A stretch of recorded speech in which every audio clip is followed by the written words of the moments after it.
Okay, TikTok. So I finally kind of have my office set up. Got my computer and uh, iPad and a monitor over there. Got my stereo zoom microscope and my vise set up, and I was just kind of going through, pulling out some of my old tools. It's been a couple years since I've been able to really carve a coin. I was thinking I would actually start a coin today, and here's some of my partially completed coins that I've put aside, moving on to other projects. Not sure exactly what I'm going to do today. Probably a typical skull. I'll keep you guys posted and see if you guys like what you see. It's been a long time and I'm a little rusty, but I'm going to have some fun today. All right. All right, it's been about two and a half years since I actually carved a coin. I'm sitting here with my coffee. I have the initial skull scribed out. Just switched back to my f10x by 20 lenses. I have the 30x's in. I was wondering why I couldn't get a nice full view of what I'm doing.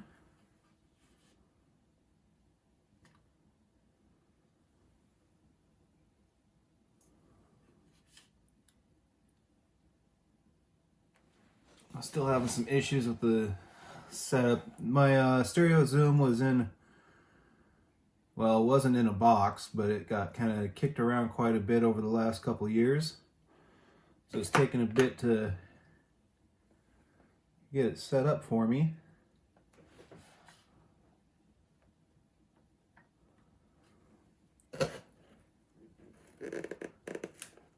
Some minor adjustments so I can actually see what I'm doing.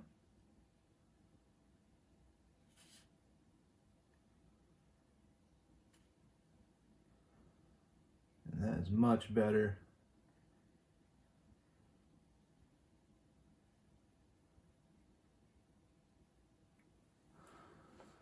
Okay, I think we're ready to cut.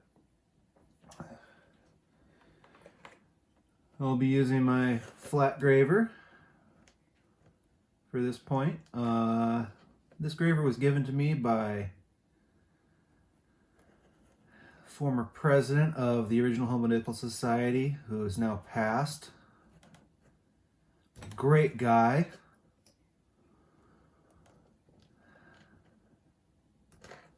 Rolo really put a lot of effort into helping out new artists get into the hobby. So, I mean, anybody that knew him really appreciates what he did.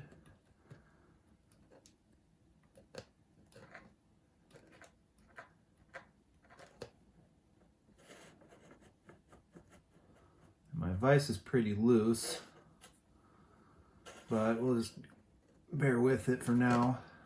Try to fix it later. Right now I'm just kind of deleting some of this along the jawline. Try to get the initial shape going. Get rid of that neck. Right there, what I'm using is kind of just rolling the graver back and forth. That way it just kind of bulldozes through the material without having the issue of slipping on you. Ends up with a really rough surface, but that rough surface, just kind of shave it away. Now, I'm using my left hand as a little bit of resistance to stabilize the graver. And, oh, I can hear a kitty in the background. That'd be Princess Barbarella crying because she doesn't have a lap to sit in right now. She was just fed, and she really wants me to go up there and sit on the couch with her. Hi, girl. Oh, she's coming in to say hello.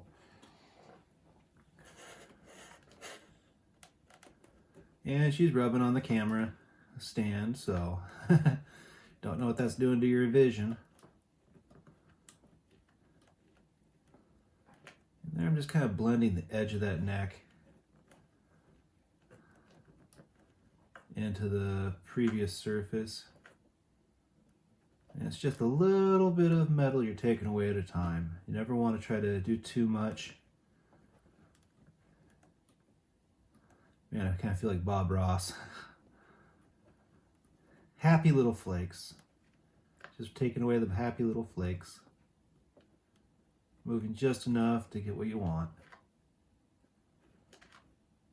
And there's a lot of different styles when it comes to hobo nickel, especially in the skull carvings.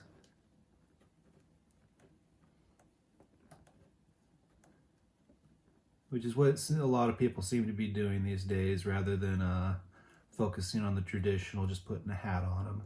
I've done quite a few of those. I love doing the ears. I think that's the best, what I'm really best at is the ears. As for the skulls, it seems like I'm most well known for my teeth, which we'll get to at some point. So they're very distinctive. They don't look like natural teeth. They are huge, which gives a nice grinning skull. I'm just gonna take it right up to that braid. The plan right now is to leave the hair. I'll end up doing a little vertebrae coming down here, blending into this. But now it's just about deleting this here. Got a lot of material to pull off, so it'll take some time. And really, these coins take a lot of time and effort. Well, I wouldn't say effort, just a lot of time. You have to be very careful. At any time you could slip and almost entirely ruin the coin. Now, some people wonder why buffalo nickels are so common in the coin carving.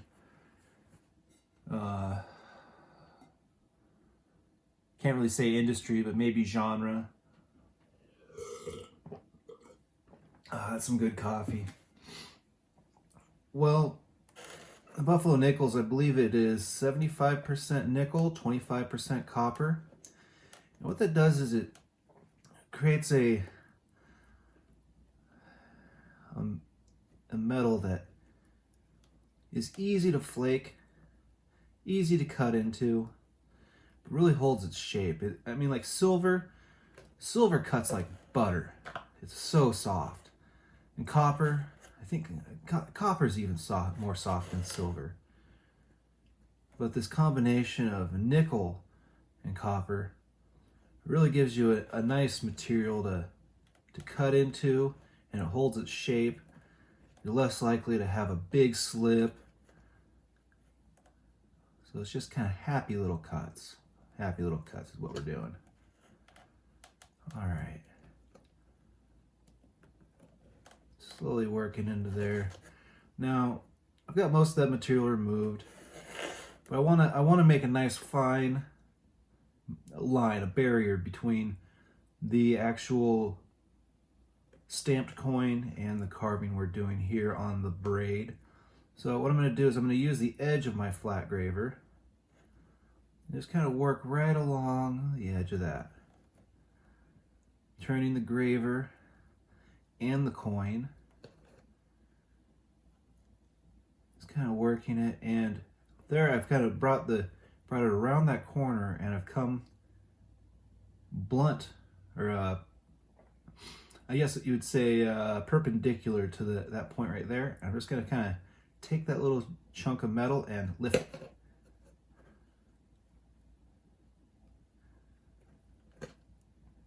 And that's giving me kind of a nice little spot there. I'm gonna come again, get a little deeper in there. See if I can get right in there, make it nice and deep. I'm still kind of using the wiggle cut. Nice. Looks pretty good.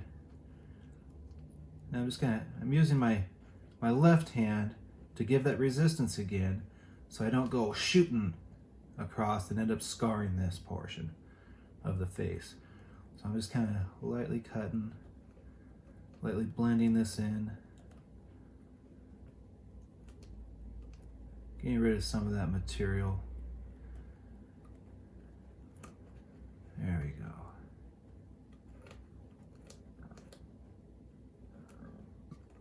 Getting rid of the worst of the peaks and the valleys that naturally show up. Because we're not professional gravers. By no means are we professional. By no means am I a master. You want a master, go find like Alexi or Roman, one of those guys.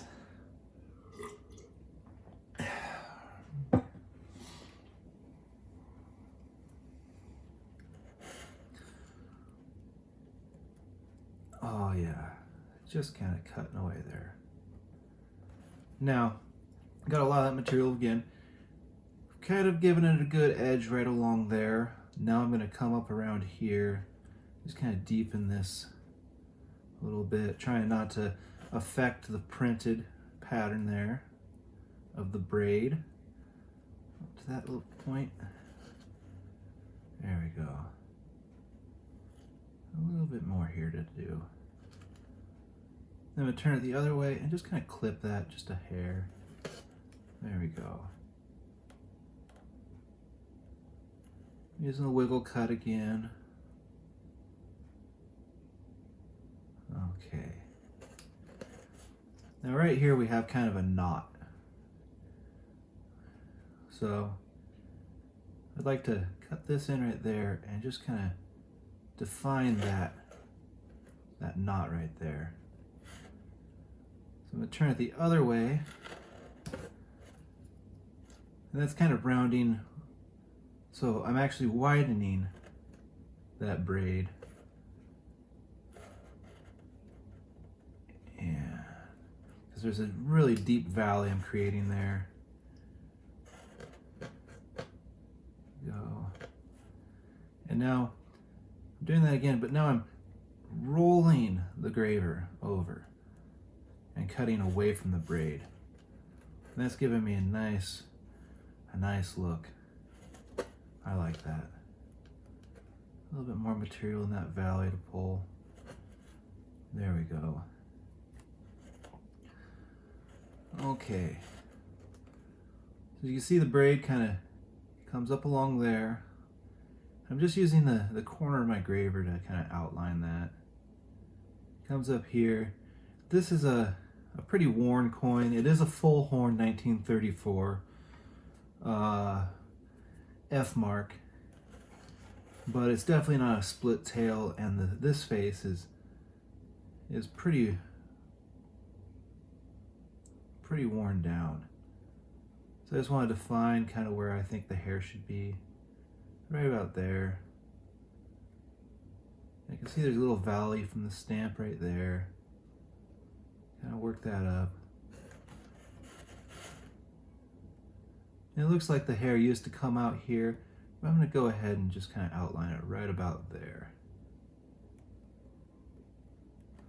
And there you have a part in the hair, kind of. Almost like the top is braided separately, or something like that. As you can see, there's the feathers down the back. I'm just worried about this first part of the face right here. But I'll go ahead and kind of lightly scratch out what I want the border of my carving to be. Just like that. Okay. Now what I've done, the blacking here, that is just permanent marker. I just kind of went over it real quick with permanent marker. And then I used a needle, an industrial needle. I like to use industrial needles. They give you they make really nice gravers sometimes.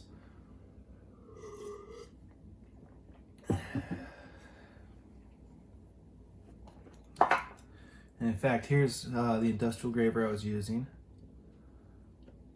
It really needs to be resharpened, possibly even switch it out with another one. Man, it is filthy underneath the microscope.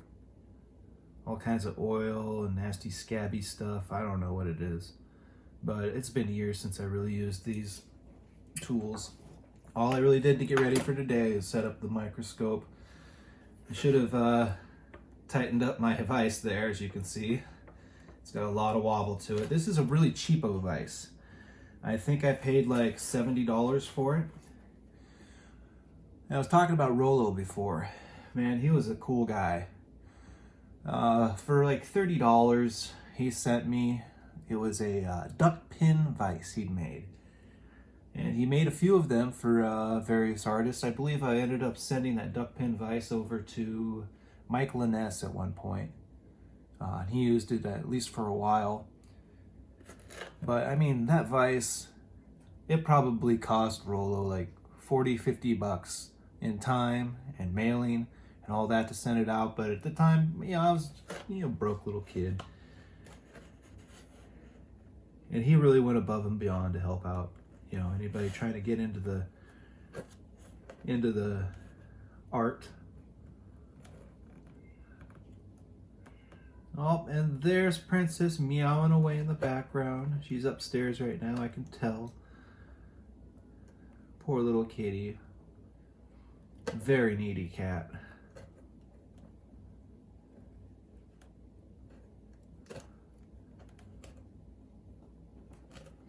And right now I'm actually just filming with a telescopic lens set up on an iPhone 10 XS Max. I do have a really nice camera coming, a microscope camera coming. I'm out here in the middle of boondock nowhere, so we don't have very good internet. I believe I was trying to do a live stream the other day, playing around with it, and I have 0.77 megabytes per second upload speed, so that was not going to work. Apparently you need at least 3 megabytes per second to have a decent stream to YouTube or Facebook or wherever else. But the phone data seems to be pretty decent. We might try a live stream at some point through the phone. Hoping to hit 1,000 followers on TikTok so I can, do a couple live streams of this and some of the other things I do. I like to think of myself as a bit of a handyman. And in this household, we love video games. Just bought the wife Divinity Original Sin 2. And she's been playing the heck out of that. Okay, I'm going to adjust a little bit so I can get this front edge. And I don't like the line I made there for the jaw. So, got my Sharpie. I'm going to go ahead and blacken this stuff in. I'm going to just black it all in. There we go. And I really soak it with the ink.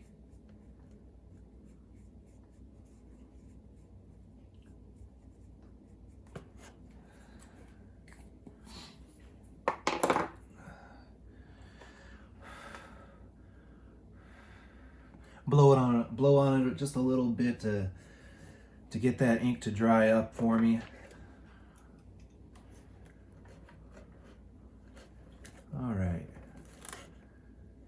Now, I've basically lost all my previous markings that I made. And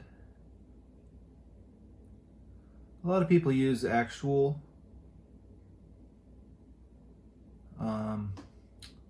scribes. I just like to use the needle. It's right here. It's ready to go. Now when we do the teeth, we're not going to want these lips here, so I'm going to go ahead and delete that top lip, and you'll see why when we go to do my teeth, or when I go to do my teeth. Who knows what you're doing? I hope you're carving along with me. That would be awesome. And then we got the little bone there.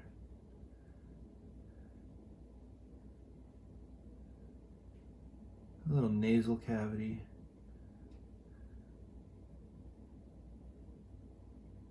I'm going to bring that forward just a hair. Give that bone some breadth, maybe.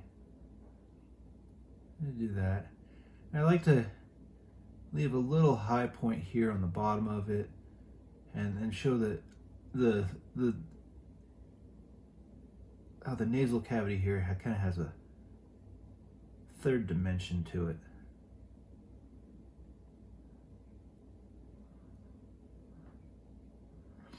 And right now I'm kind of working from memory. I'm going to go ahead and turn on my computer over here. I have right off to the side.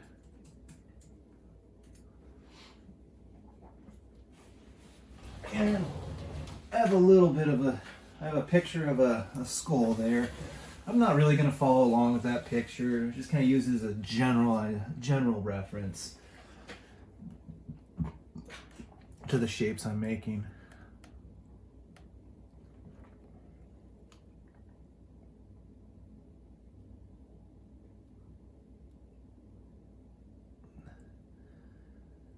Yeah.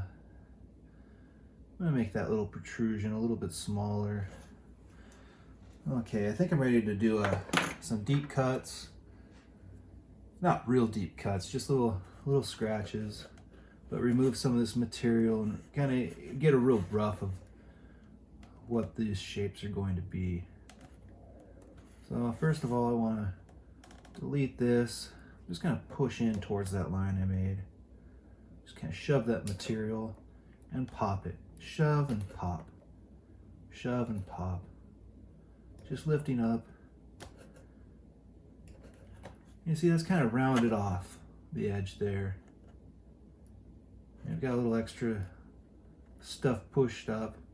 As you can see, you can really kind of just push the metal around before it really breaks.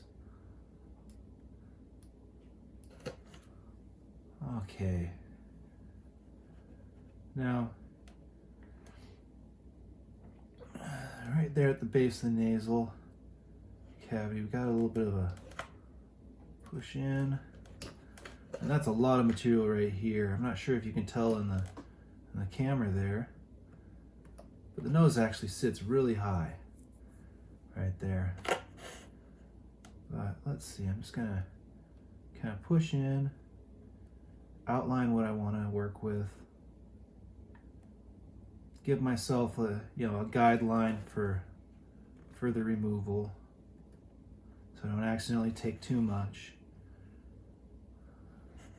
So I want to be careful with the background here, keep it nice.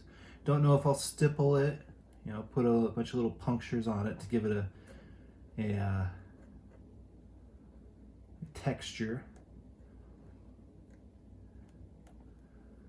And then I'm just kind of cutting in with the edge and then laying the graver flat. So I'm not really trying to cut the line that I have drawn there. I'm just kind of scoring the gist, getting the gist out.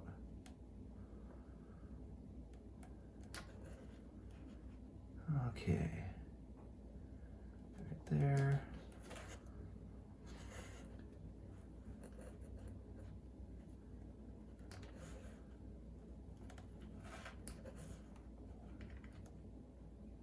Okay, I'll just kind of work that little edge there, blend it a little. We'll come back to that later. Yeah, I'm not too worried about that part right there. We do need to get the tip of this nose off here before it starts looking anything like we want it to. So I'm not going super deep. I'm just going to kind of catch the upward edge, take off some of that concave, and lower it to the background. Lower it to the background. I'm not going all the way up to my line. I mean, this is a base relief, really, is what we're doing.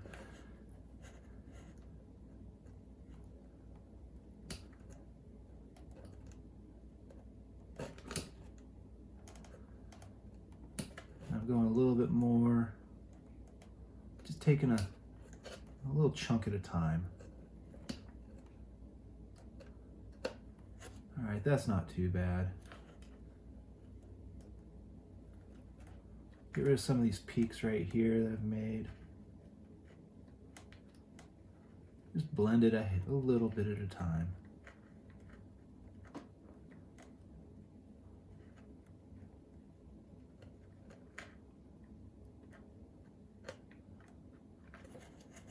There we go. So we kind of have a nasal cavity figured out. We kind of have a shape for the jaw. Oh, I'm going to take a little bit off that chin right there. Now I want the bottom of the chin to protrude, you know, the little bottom of the mandible. Just want it to be a little more concave.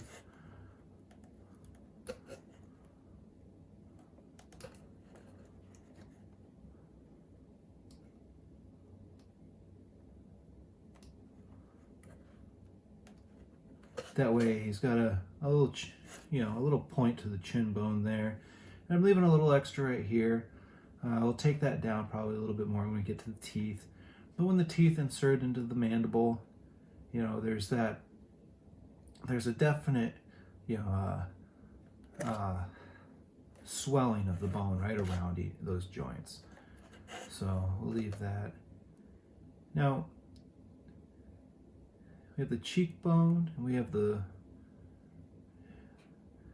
eye sockets to do. Now, let's see.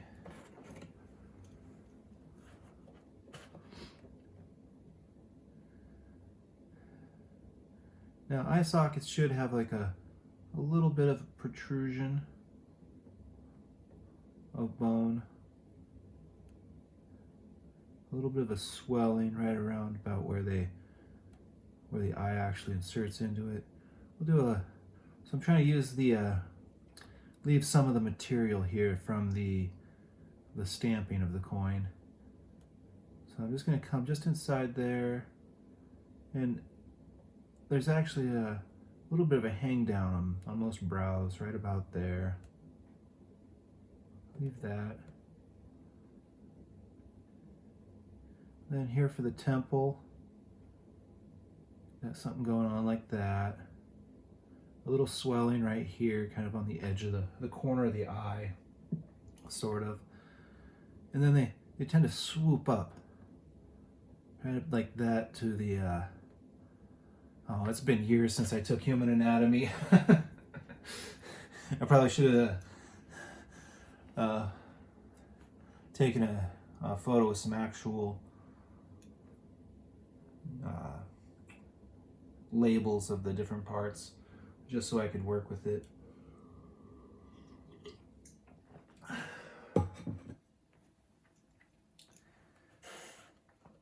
So I'd have something to properly discuss. Now,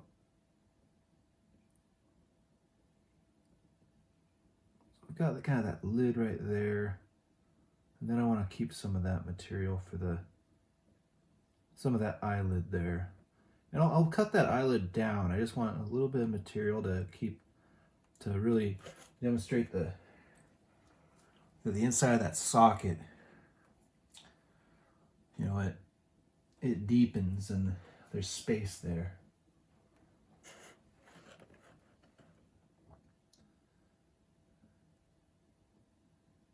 So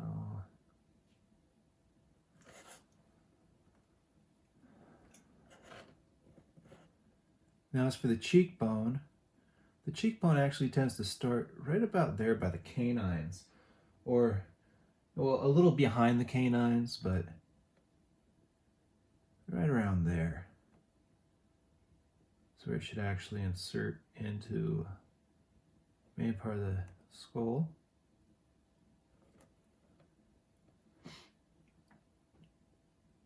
And a human skull would actually have kind of a swoop up like that, but I like really pronounced. I like to really pronounce that cheekbone there. And then back here, kind of make it dive up. So I end up with a little knobby there. Come down like this. Kind of a little knob right there. All right.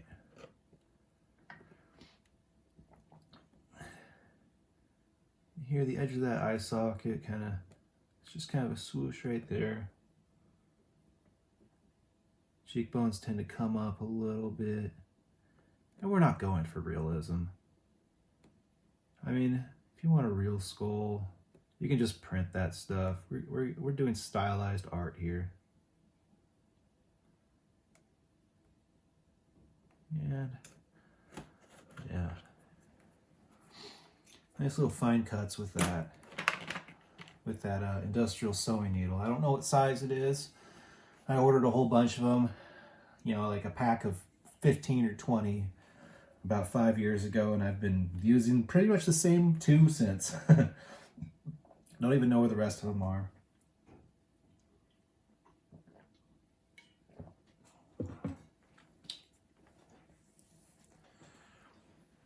Okay.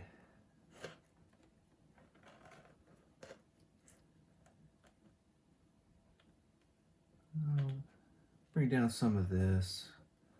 Just feel like cutting that right now. Pronouncing that brow ridge a little bit. Taking some of the material off the top of that nose. I'm not really happy with that nasal cavity. I'll be working on that a bit, back and forth. Make it a lot larger. What I've got there is just a rough. Not trying to take off too much material at first because you can't put it back. You can always cut more, but you cannot put it back.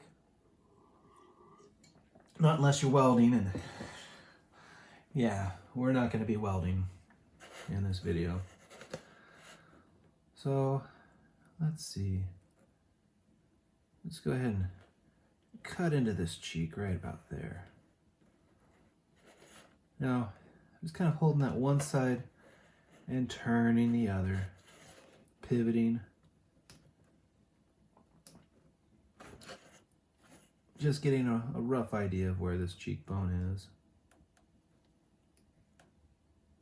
Slice into some of that material. Take it back.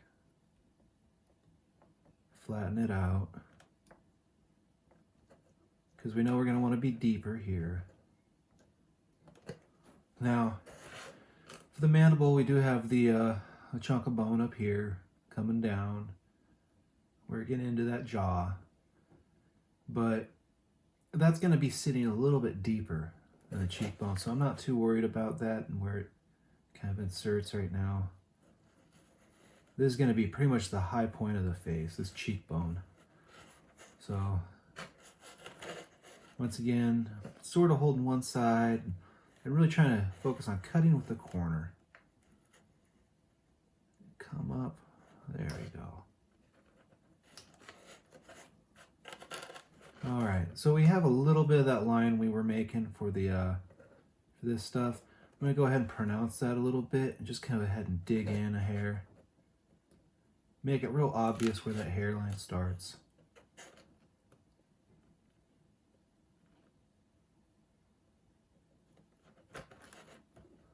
Okay.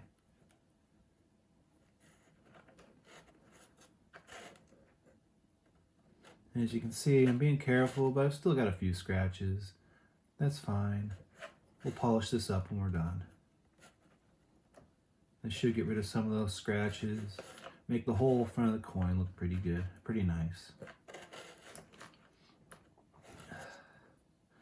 Now, I've seen on online, and I've even had people tell me in person, every hobo nickel artist gets it.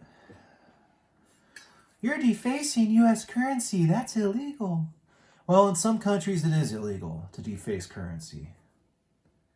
But in the U.S., what the law specifically says is that scaling or turning a coin into something it's not is illegal. Technically, by my understanding, it would be illegal to draw on a dollar bill and then try to spend it as a dollar bill, because once you draw on it, it is no longer a dollar. You've changed it. And where scaling comes in is, back in the day, they would actually take like a gold coin or silver coins and just shave off a little bit of that coin and then try to spend it as that coin, but now it's a lower weight. And that's when we were actually backed by gold and silver. Well, now we're a fiat currency, so that doesn't really matter. You can shave off the metal on a penny, and technically it's still a penny because the weight of that metal doesn't really matter. It's what the penny represents, the fictitious value. Because money today is nothing more than a fiction.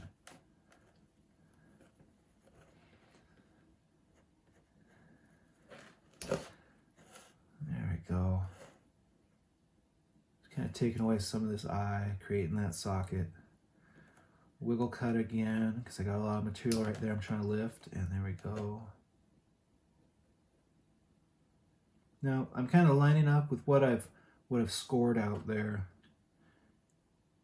I'm just kind of digging in a little bit, wiggling across. Dig in a little bit, wiggle across. We've got a large area there that we're trying to cut out and lower. Like that, right up there. Just gonna want to leave a little material there on the top edge for that little, I don't know what it's called, but there's a chunk of bone there that kind of hangs down a little bit when you look at the eye socket from the side. Happy little skulls. Just making happy little skulls. No, we're not morbid. We're not infatuated with death. Skulls just kind of remind people of life. To take day by day. You never know. You never know.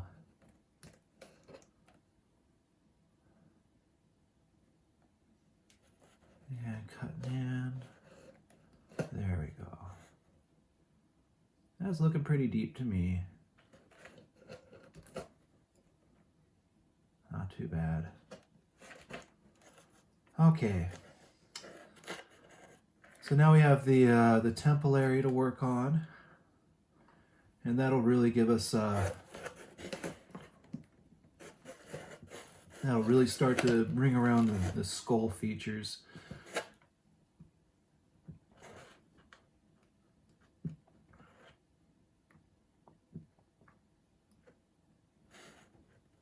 And a real high point right there, just pulling that down a hair. And a little cutting behind it. There we go. Oh, Majestic Queen Frederica, the bird, is visiting. She's coming down to check out. She's sniffing on the camera stand. Oh, sweet little kitty. Yeah, she's wondering what's going on because I'm hanging out in the cold basement. Let's see. Just kind of lower this area just a hair. Once again, I'm using wiggle cuts. And now I'm kind of pivoting on a point again. Around the other way. Just happy little wiggle cuts. Yeah. Right like that. There we go. And wiggle with that point. Kind of bore out what's there.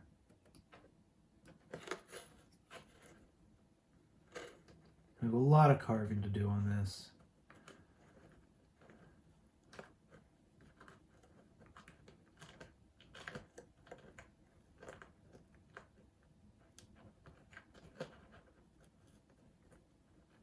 Yeah, just kind of working some of that down.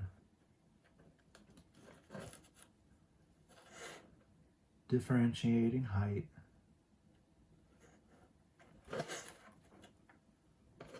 Okay. Now I want to differentiate for that the hair as it crosses that. Right now I'm just kind of pushing with my flat graver. Pushing down, making a little valley.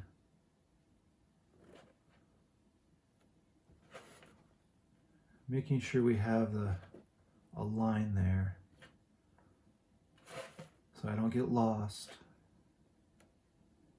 Don't lose my hairline.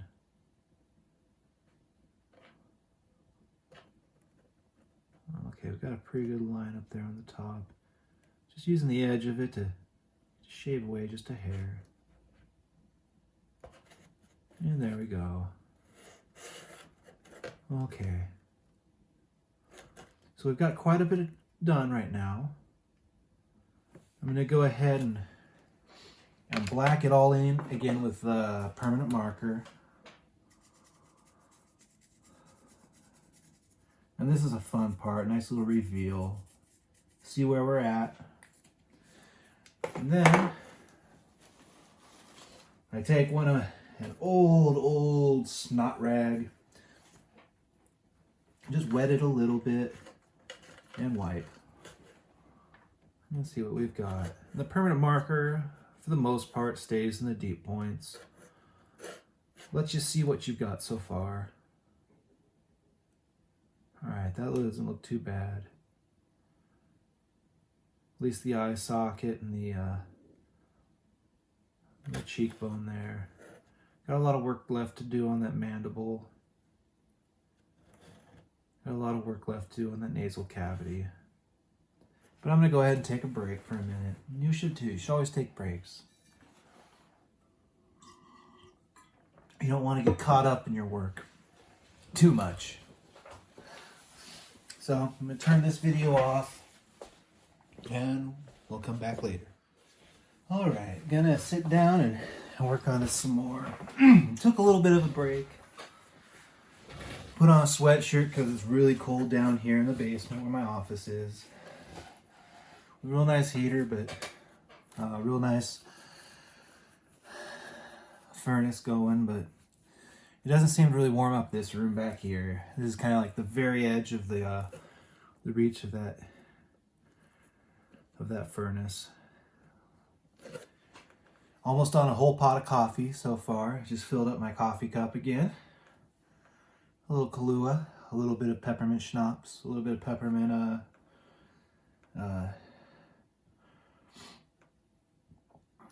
not milk, creamer, peppermint creamer. To keep me warm and keep me going. Okay. I'm really liking this new sweatshirt I got. It's real warm for being how light it is. There's a little scarring right there on the coin. I'm just gonna fiddle with that a little bit. All right, got rid of that little valley. Now where are we? So right here, the nostril. So I want to lower that a little bit. Just kind of shave down that edge. Get rid of that nostril. Yeah, there we go. Give us a nice clean palette to work from. And it's always just shaving off a little tiny bit at a time. There we go.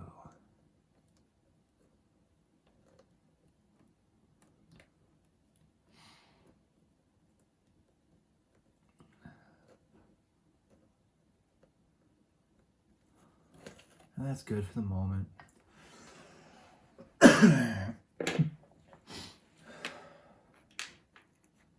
Now, I'm not one for doing realistic coins. Most of my designs end up a bit cartoony.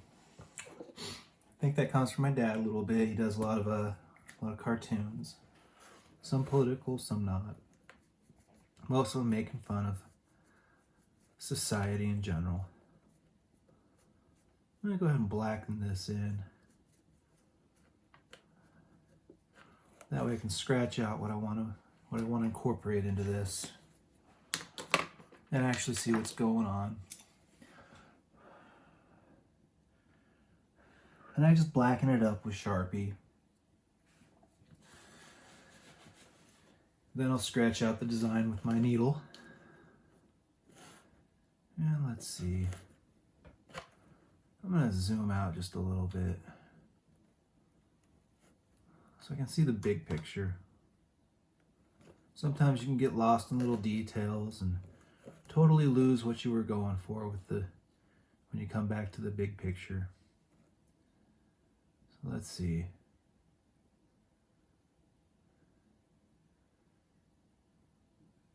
So the top of that nasal cavity, I think I'll put it right about there. You can put yours wherever you want. Once again, I hope you're carving along with me. A lot more fun when you're working with others.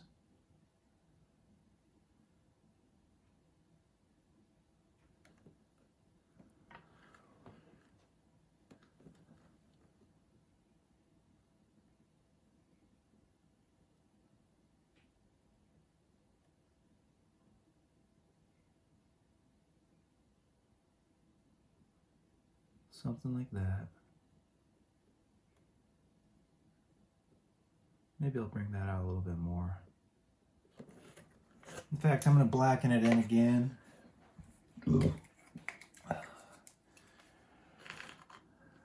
There are no mistakes, just happy little accidents. Gotta love those happy little accidents. Those are usually what makes your work special.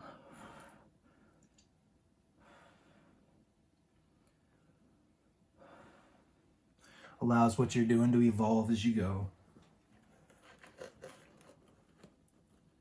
So, the intention here is when you look at the skull from the front, you have kind of a triangular shape for this nasal cavity. So right there is going to be the furthest point from us, really. And that's going to be the closest point. So just going to give it a little hook right there on the top. Come down like this. Just kind of sketch it out, see where we end up.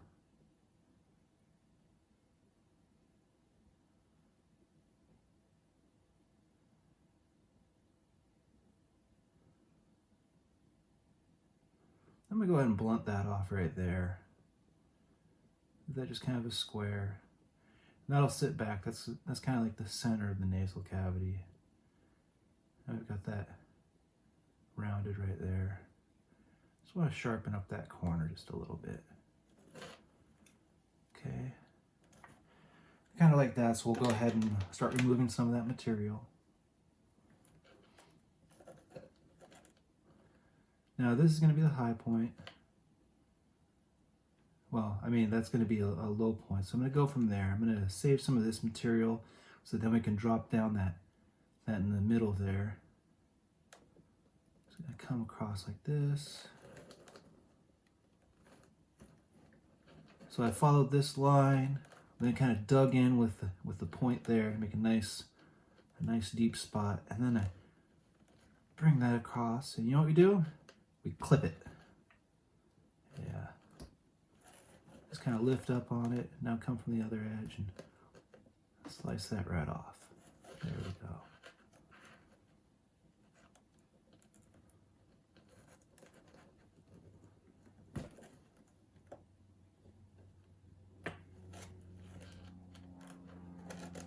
I can hear a plane overhead somewhere.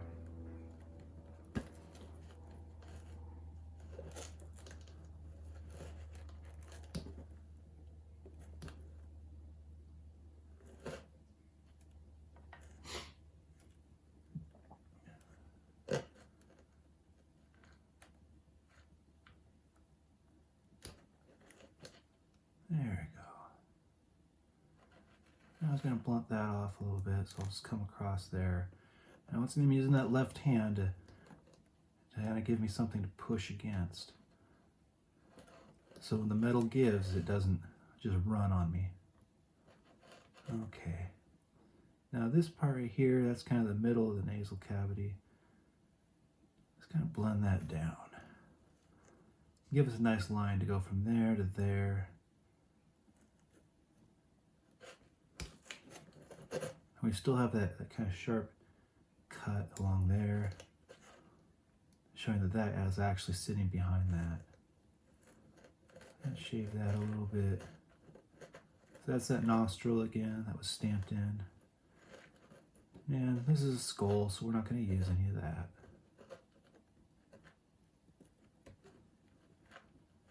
I'll blend that back.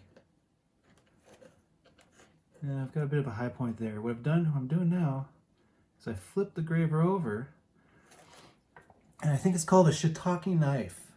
I'm not sure exactly. I believe it was Sean Hughes introduced me to that tool. And yeah, when I was first learning.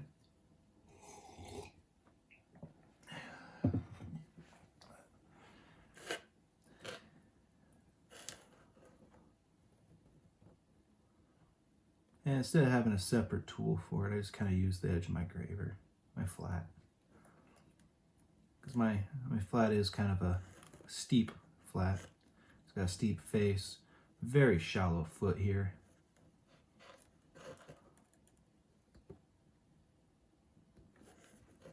Just picking at it a little bit of time.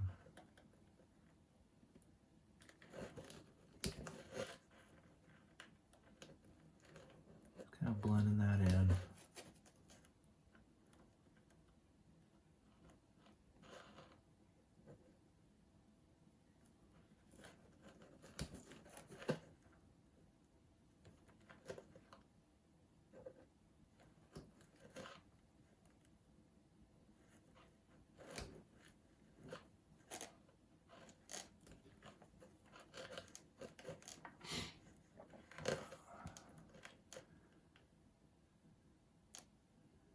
Now this here, I want to kind of round out that. Right now it's bulging there. We don't want it to bulge. We just want it to kind of gradually come up to that. So I'll make myself a little bit of a line to work from. That. Now wiggle in and lift up. Wiggle in, lift up.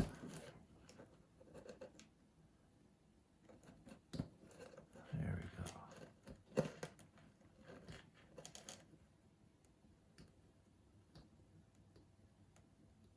Kind of pick away at that. Turn it up like that and see if I can kind of blend that down. It's got a real high point there.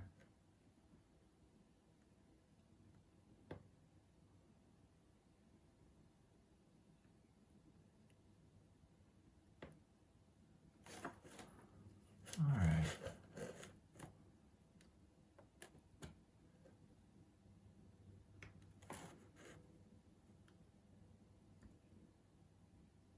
Drop that back just a hair.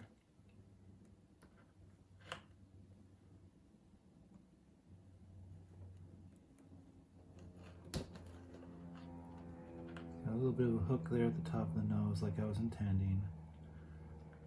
Now the stamp has kind of a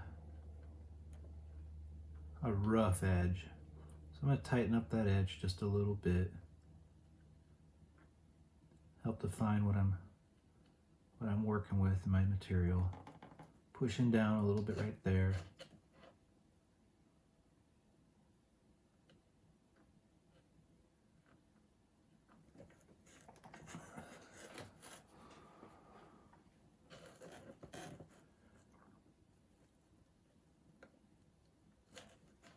Okay.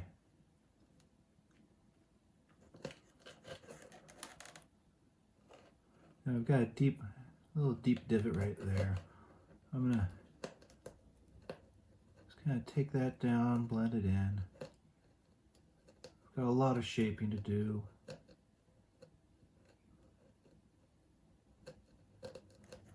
Now once again, this edge right here, this corner going to the cheekbone right there, that's going to be pretty much the high point of this area. I'm just giving it a little bit of definition. Just a little bit. Coming from another angle. Get rid of some material.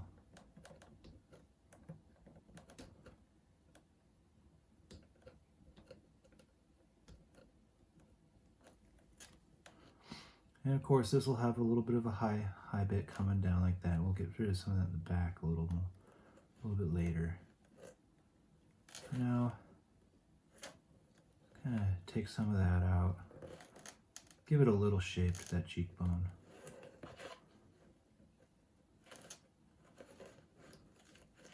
Where it moves into that upper mandible. Whatever you want to call it. This isn't science class. We don't really care. It's nice to know your terms though, of course.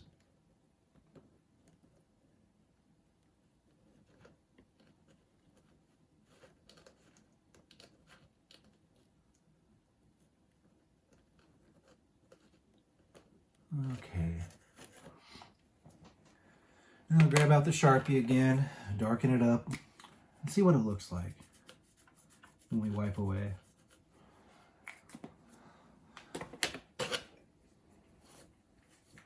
moisten the rag a little bit. There we go. Now where are we at?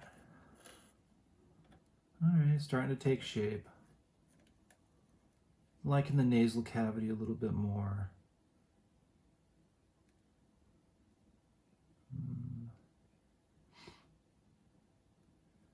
Thinking I could widen the eye socket out a little bit. Bring the bottom of the eye socket a little lower. Something like that. Once again, I'm trying to keep this little bit right there. Just gonna go ahead and let's freehand that. Yeah.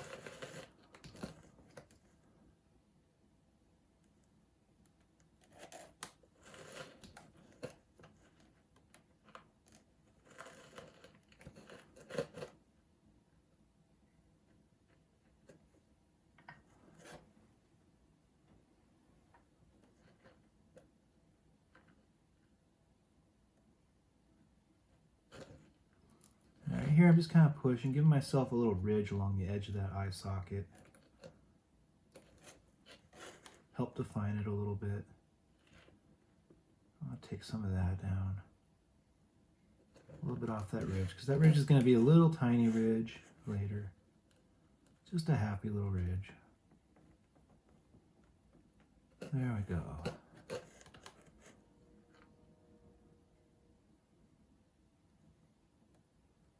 All right, I'm gonna make this a little bit concave. Just kind of digging in right there, helping to find this edge. Whoop, a little bit of a slip. Gonna have to get used to those slips. Gonna be making a lot of them. I'm gonna dig down right there a little bit. So I'm gonna turn my work. I pretty much always work with my hand right in the same spot.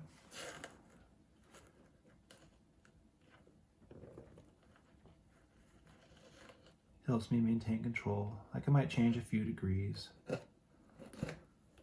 But that's why we have the vise, jeweler's vise. Maybe it's a jeweler's vise, I don't know.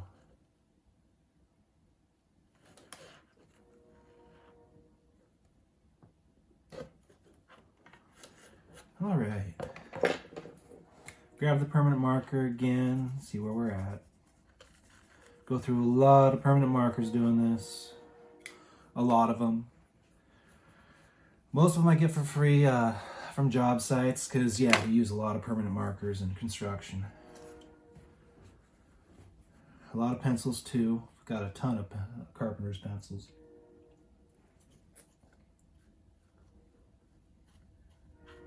And lightly wipe away. Let's see what's going on. Use my finger to wipe a little more. Okay, as you can see, we've got a little bit more definition on that cheekbone. However, I don't want the cheekbone actually reaching out that way. I want it to have more of a reach down. Yeah. Give it a little ridge right here somewhere. I'm going to make this a little more concave right there. Now you don't have to dig deep when you're doing this. It doesn't take much to do it. I mean, base relief, it's a three-dimensional carving you're making, but really, it's very similar to painting.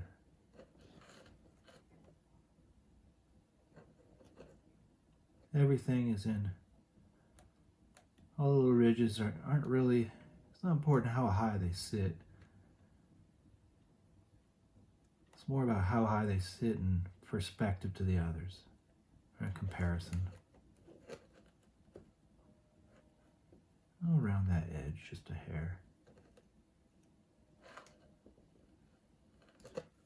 Got a little more apparent that it's coming from here.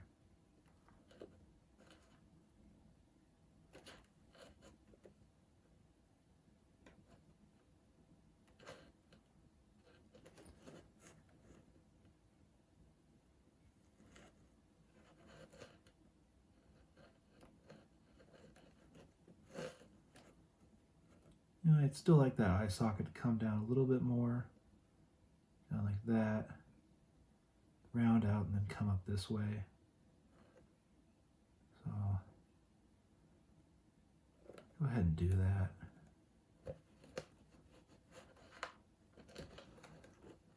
So we're gonna have a big-eyed skull today. Nice big eye. Yeah, I like that a little better. A little more.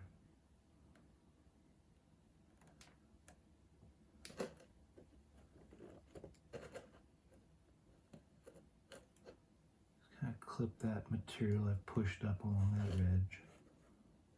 Yeah. So yeah, I'm using a Rhodes microphone. It's a directional microphone, not a cardioid. I don't know. I have a cardioid microphone too, a nice Apogee Mic Plus, but that's more for, I've got that kind of for other things. That one will also plug into the iPhone, but I'm just using my Rode. Pretty expensive little guy, but it works real well. Better than the just going with the iPhone by itself. So we're going to blacken in with some Sharpie again. Get used to it. We're going to be doing that all day. All day. Blacken, remove. Mark out and remove.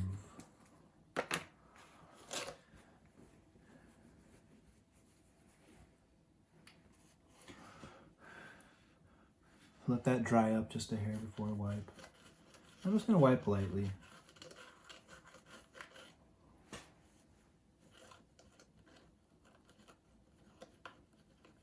Give myself an idea of where the peaks and valleys are. What kind of shape we've got so far.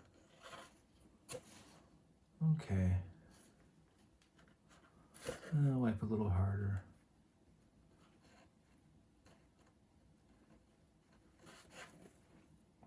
All right. So it's not too bad where we're sitting with that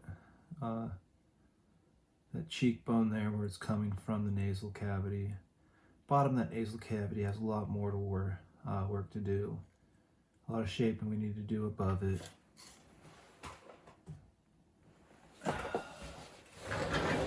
And my reference material keeps turning off.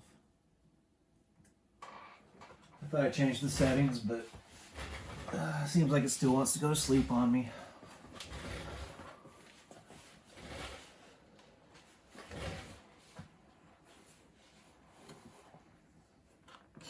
Once again, not trying to copy the reference material. Just trying to work along with it.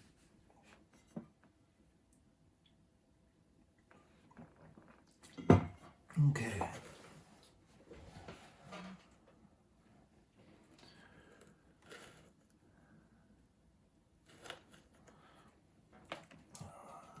So we got a couple little goobers along here. Just gonna get rid of those. Also, Sharpie, if you're watching, I'm very open to sponsorships. I'm gonna be mentioning you guys a lot because I use you a lot.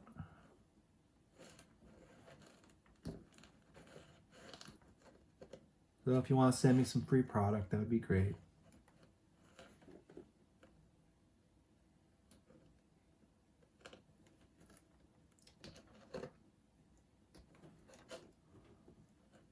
Okay.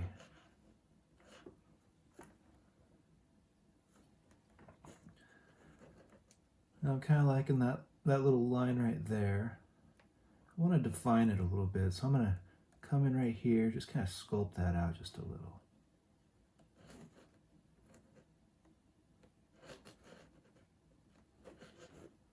And I want to keep a little bit of a ridge up there.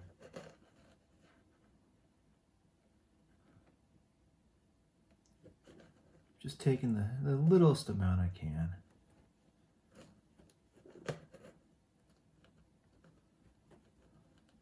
Try to get rid of the goobers.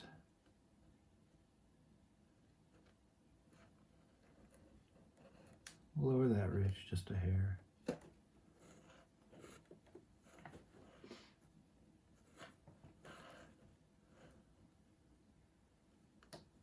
A high point right there. I'm going to drop down just a little bit.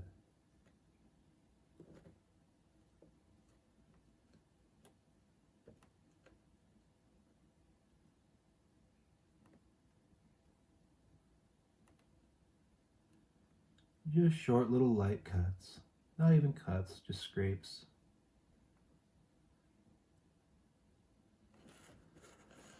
And you want to be careful about wiping away with your fingers, because nickel, any other metal, can lead to infections and stuff. If you're an engraver, you've stabbed yourself plenty of times and probably have lots of little chunks of metal stuck in your hands. You got to be careful. I've buried the tips of my engravers in my bone of my fingers before, numerous occasions. You can check out my Instagram and see lots of little pictures of me bleeding profusely. I think it's funny when that happens.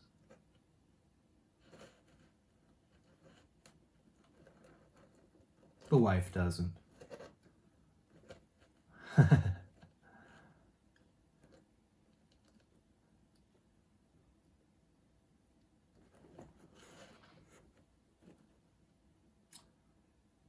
Okay. I'm going to come a little bit more in right there. There we go. I like the way that looks now. The way that nasal bone just kind of pokes out there. Yeah. That's nice.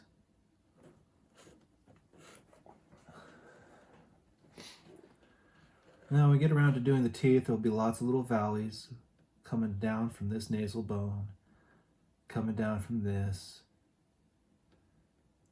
All right, but we're not quite there yet. I'd like to define the teeth a little bit before we start working the bone around the teeth. Now, I haven't actually cut that deep, but I like the way that shading looks. Just the difference between the height of that and that. It's kind of giving me a nice line there. I think I'm going to try to work with that line.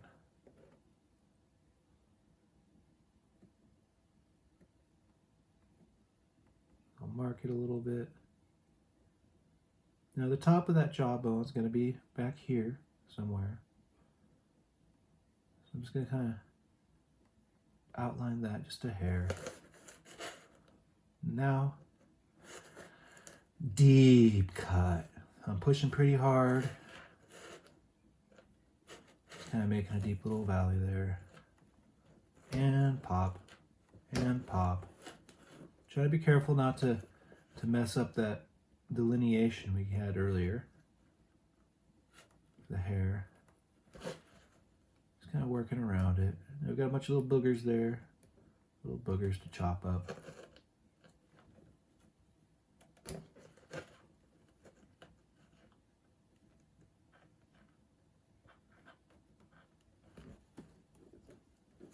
Okay. A few little more boogers to pull out of there.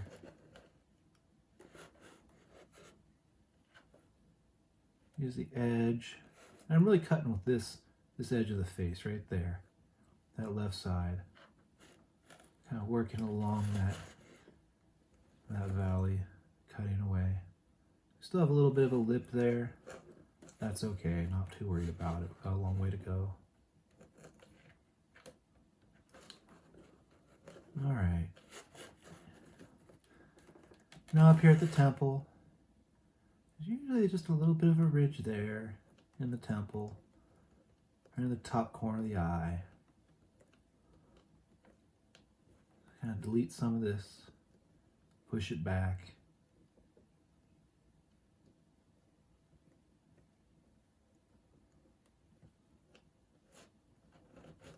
Sculpt it down.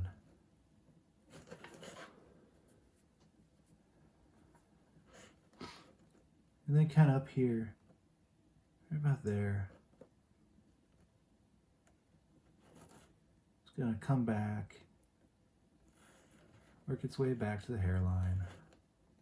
Got a little bit to delete there.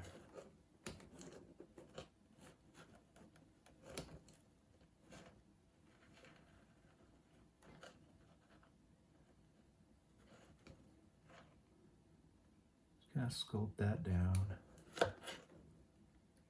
There I'm just using my fingernail to kind of push the stuff the other way, see if I can pop it off. It's not really popping out, so I'll follow that line there. Once again, using my thumb. So I'm pressing one hand against the other so I can get nice little careful cuts.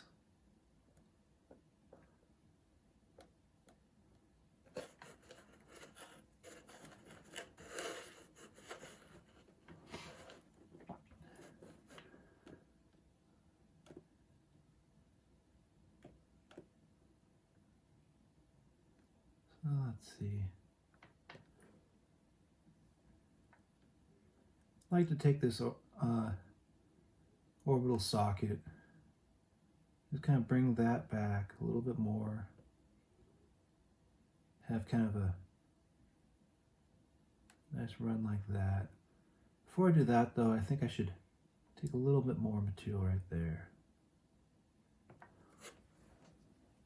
Kind of deepen that edge.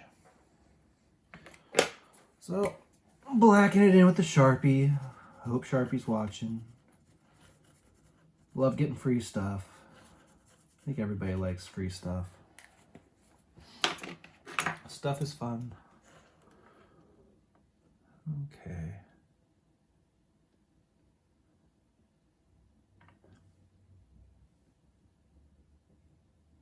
So this is going to be a little bit less like that. Come down like that. Make sure I'm using the point.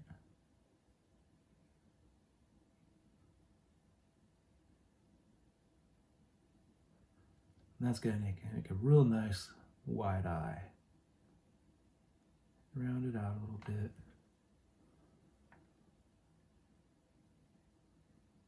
This side would come up like that.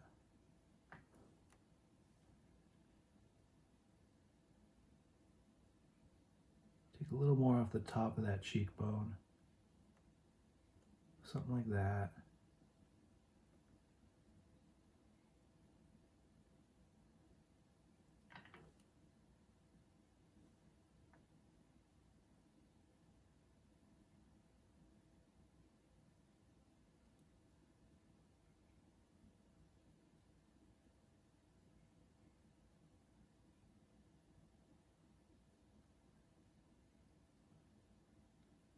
Sorry I'm not talking right now, just trying to be real careful.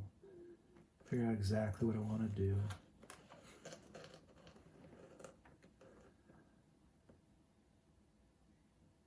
Now this part of the socket just kind of comes up here and blends into that. And then we'll have another ridge kind of come from nowhere and come down here. So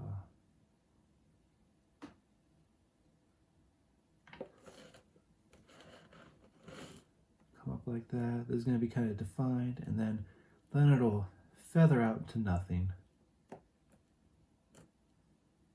as that comes into the it kind of blends into the plates of the skull. I used to know what all these things were called. Thanks to Dr. Morgan over at WSU.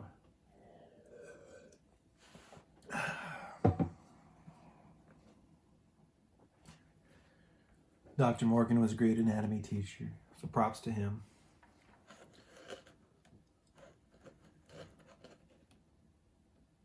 Okay. I'll start like that. Kind of come around like that. Pop it. Okay. Right here I'm going to start in the bottom. I'm messing with a lot of material right now. I just felt my Steve Lindsay nickel holder move in the vise there. So I'm using quite a bit of pressure there. Trying to be careful. that up.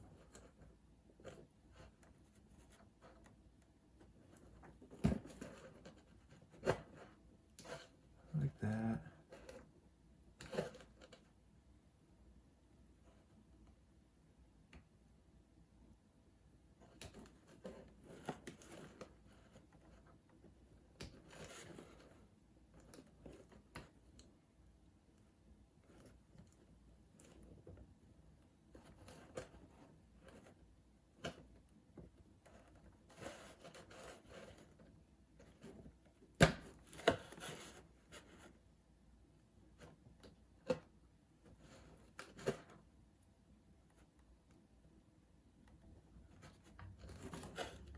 That's gonna be real deep. It is real deep.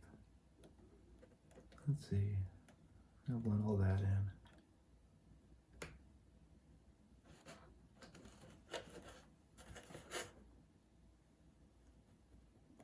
Take that ridge out of that corner.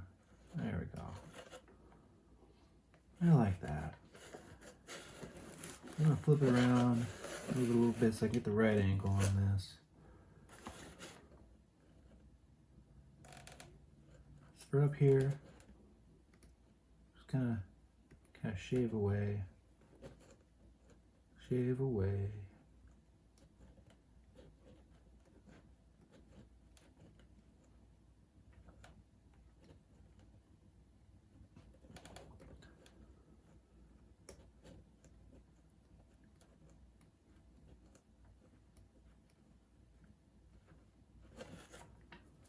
All right, take a little coffee break, have a little sip.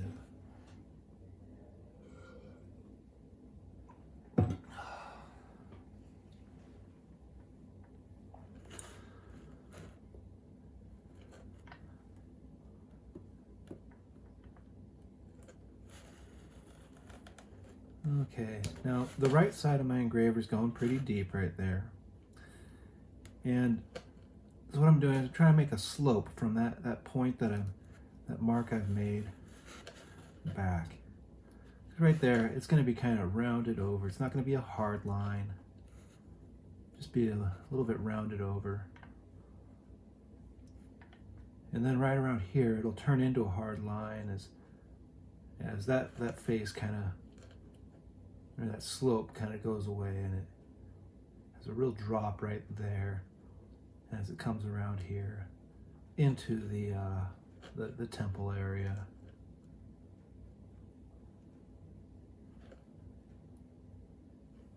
So now I'm going to use the left side of my graver, kind of define that hard edge.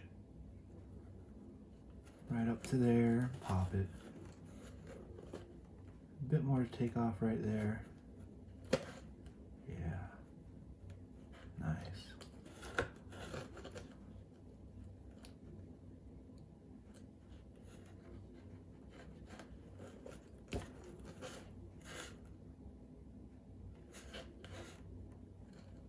Okay, I'm gonna come back, work that slope again.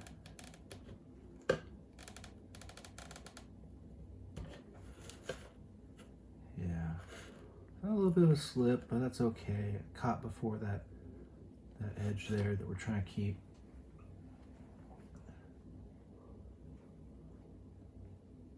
Just glancing at my reference material, thinking about how I want this to look.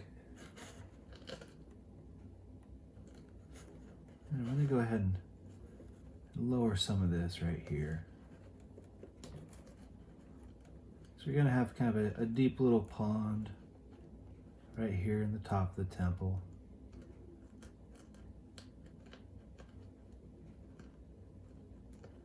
And work that back.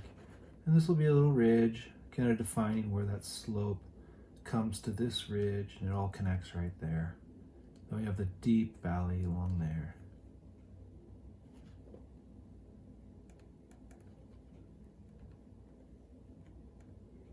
Wiggle cut a little bit, kind of deepen all that. And blend it up.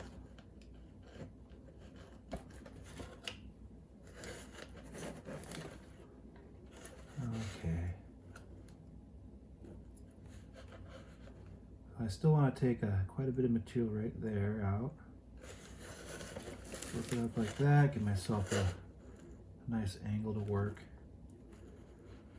And I'm cutting deep. No fear, just cutting deep.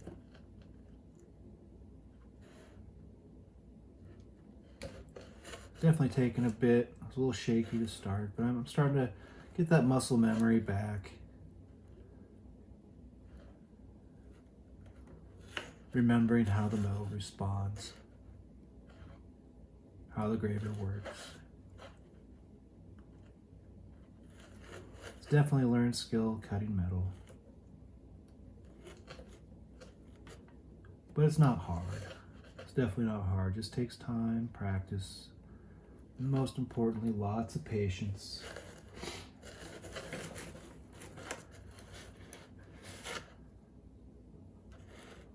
Okay, I want that kind of shoot upwards. I want to bring this down to like that.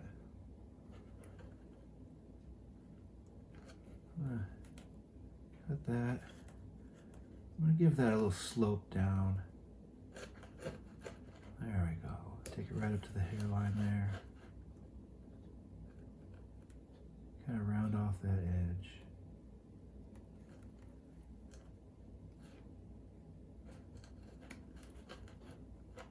Oh, I made a little valley there. Just kind of wiggle it away.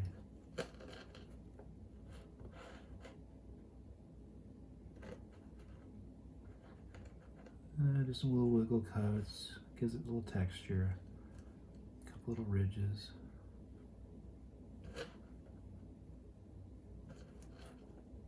That down a hair.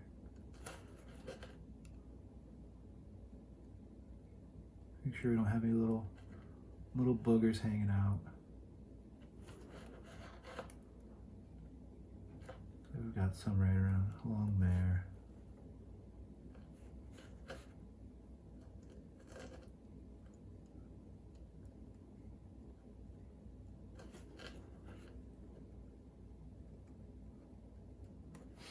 All right. So, reaching for a tool I haven't used in ages. Where do we got it?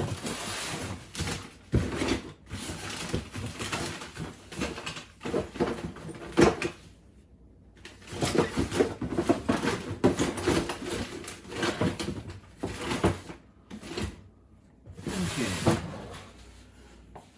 A little brass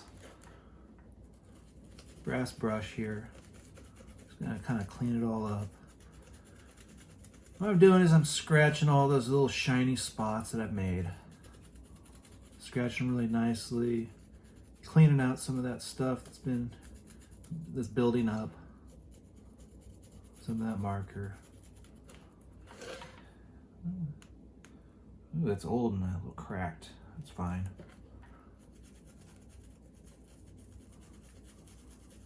I'm not really polishing it, I'm just kind of scratching the surface a little bit. That way we can really see what we're working with. Wipe it. See how the camera's looking.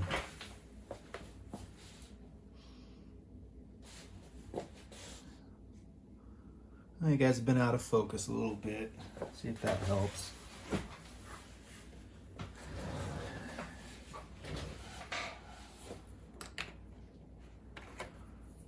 Okay.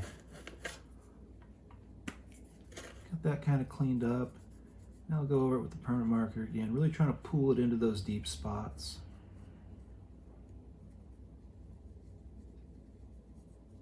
Let's go over the whole thing.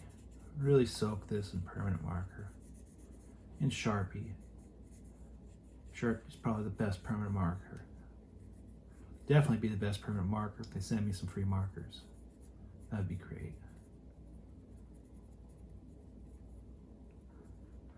Okay. So it's all black. I'm gonna grab my dirty, nasty wiping rag. Wet it down just a hair. I should probably let that dry a little bit.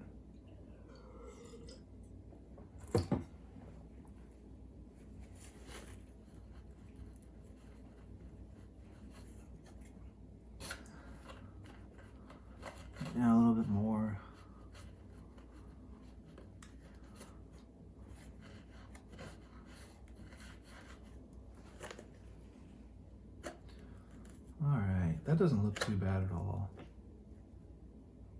Not bad at all. You can cut on that orbital socket a little bit more, the eye socket there.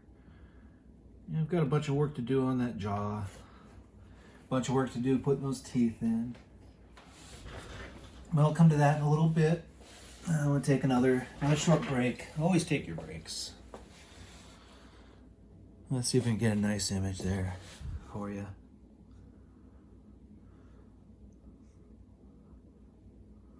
Yeah. It's definitely starting to look like a skull now. Starting to get that look I'm going for. So woohoo. Pause the video now. Okay, we're going to carry on without the Rhodes microphone. Phone was getting a little bit low. We'll go ahead and see what we can do without the microphone. I'll get my wallet out of the way. I can sit comfortably. Get some of this stuff out of my pockets. I don't need it.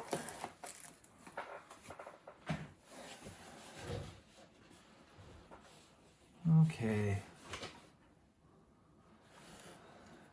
Gotta get myself comfortable. Alright, I'm liking how that's kind of formed up. Take a little bit more out of that orbital socket. Had a nice little break. Still working on my pot of coffee.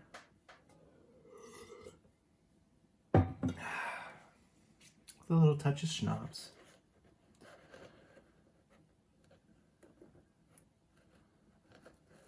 Okay, taking a little bit out of the top of that orbital socket.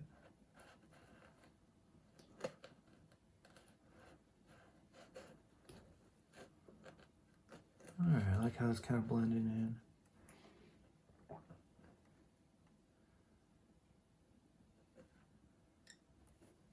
in. Blend that a little bit. There we go.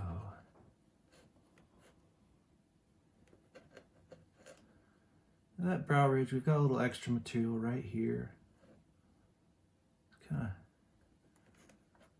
shave it down a hair.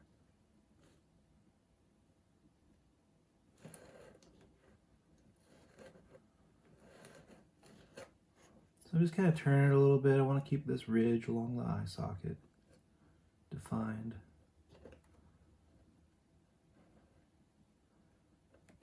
And work that in. And take a little more off there.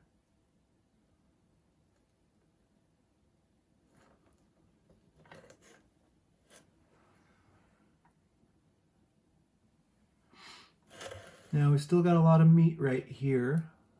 A lot of meat to take away from the original coin. I like that curve right there you can see in the shadow. Just gonna take a little bit of that. Whoop, a little slip.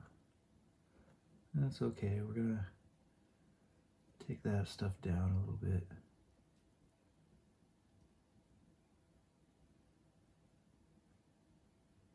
Take some of that meat off the forehead too.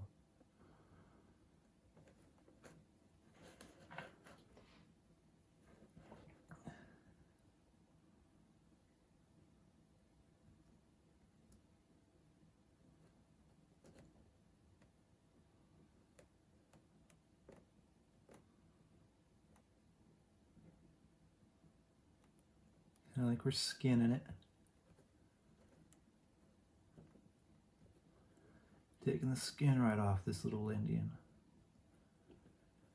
Yeah. Bring that down.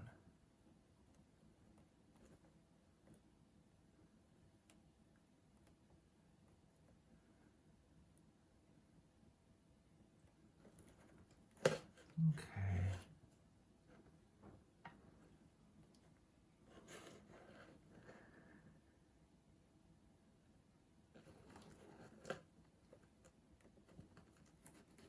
Kind of reshaping that whole brow area. Make him look more like a skull, less like he's alive.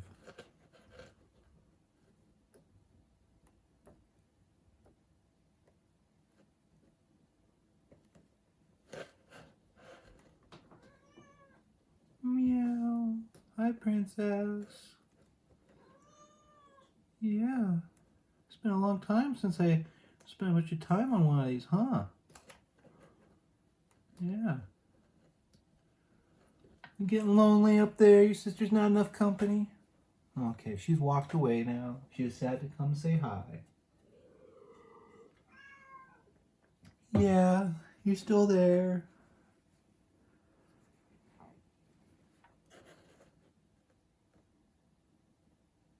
Okay.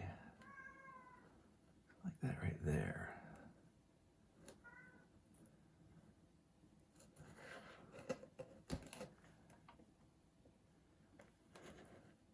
Alright, I like that brow a little better. Gotta define that just a little more.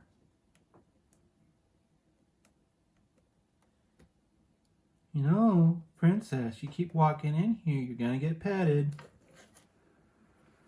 She's checking out some of the boxes.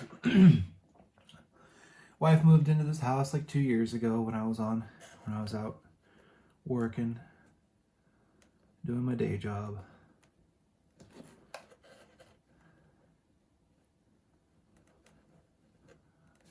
We're still not really moved in.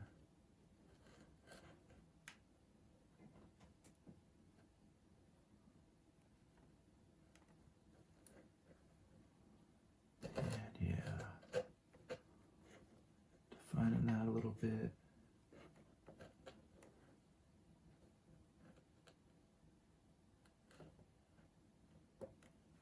A little more indentation there at the top of the brow.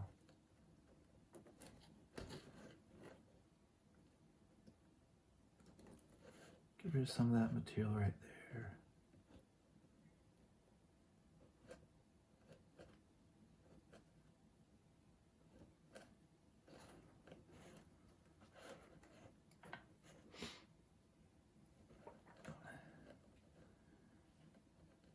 Get rid of some of that.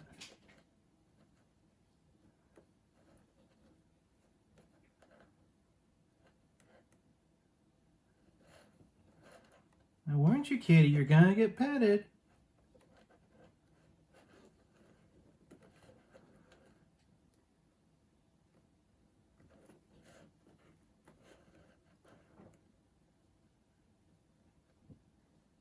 Just kind of shaping that nasal cavity. How it comes up the brow. Not happy with it yet, not really happy.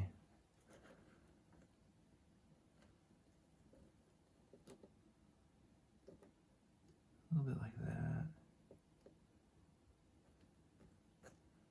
I'll take a little more off that brow there. Oh, a little bit of a slip. Yeah, right out there. And our coin's got a bit of a dent right there. That's fine. I think that should be a little more rounded out. I'm gonna turn my graver and just kind of work that. Work that little edge there. That might have been a little too much. Flatten it a little, just a little bit. Give it some shape.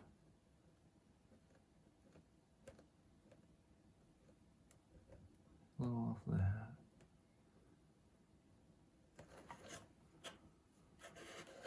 And I've kind of developed a ridge right there. Take that down. Not super happy with this little edge. I think I need to make that a little more round.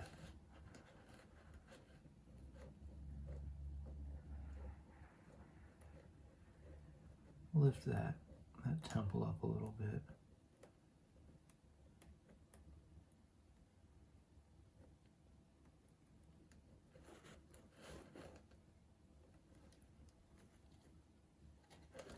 Have a deep cut right there. We're just playing.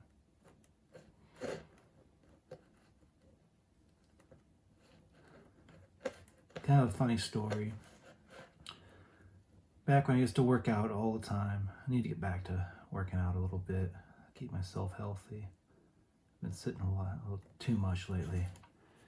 But back in the day, I was working out doing bear crawls up and down stairs in the Washington State Capitol there in Olympia.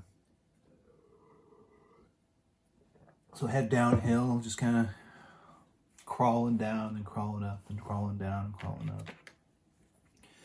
And a little short bus, this little white van thing, pulls up, and out steps a bunch of these little Buddhist monks. Real cute in their orange uniforms.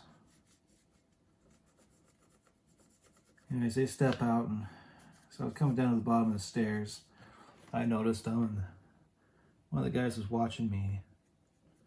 Comes up and asked what I was doing, and I told him, looked at him for a second, didn't know how to respond really, so I said, well, I'm playing. And he gets a huge grin on his face and points at me and shakes his finger in my face and goes, "You've got it. You've really got it." And you know what? That's really what life is about, just playing. Because if you can't play,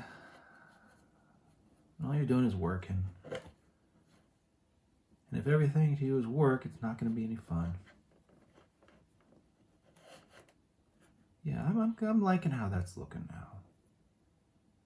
Maybe a little more work on that brow and stuff later, but it's a little straight coming from the eye up to the hairline, but the general shape is there. I kind of like it.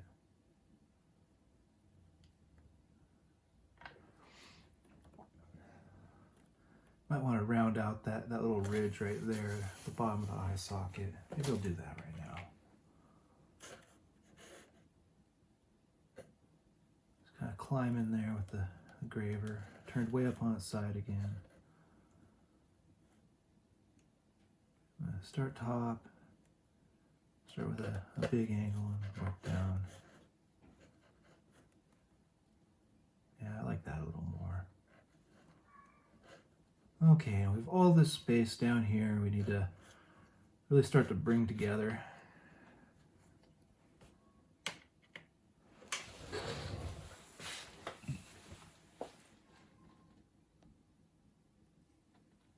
And change the camera's focus just a hair.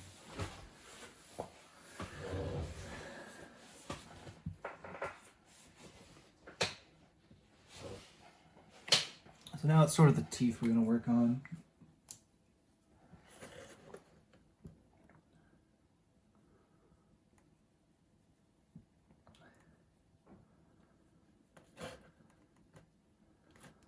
I might put off the cheekbone there a little bit.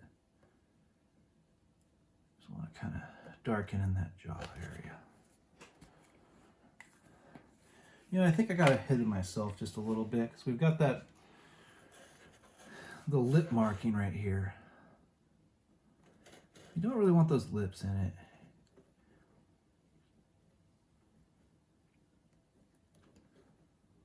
I'm just going to delete that deep valley from the lips. I was talking about the shiitake engraver before, and this is what it's really for. Just removing stuff. Shiitake knife. I don't think I'm saying that right, but we're not worried about being right or wrong. Just doing. What I'm doing is taking down that cheek.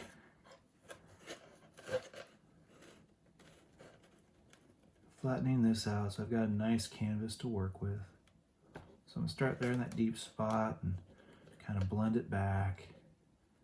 Get rid of some of these folds here. I have a lot of material to work with. So once again, I'm using the pressure from my left hand to help control the graver or the burn, if you want to get particular.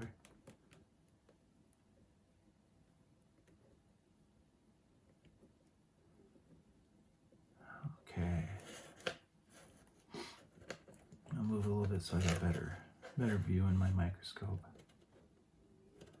And I'm using an AM scope. They're not cheap, but they're not the expensive ones. They're kind of the cheap end for a stereo zoom microscope. You definitely want to be using a stereo zoom for this, though, if you're gonna step up to a microscope. I started with just using my eyes and taking a peek every once in a while with the jeweler's loupe. In fact, I think I've got the my old grip somewhere here.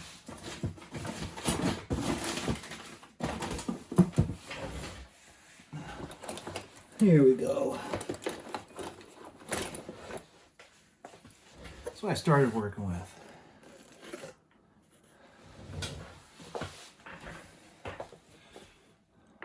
Now that's just a cue ball. If I can get in the camera there. Just a cue ball. Cut up the edge of the cue. Threw some hot glue on there, and you use the hot glue to hold the coin in place. Kind of had a little lamp to see what I was doing. And occasionally I take a look with the stereo zoom to see the finer details. And that's fine when you're starting out. Not trying to impress anybody. Still not really trying to impress anybody. Don't care what you think. Just kind of trying to share what you enjoy.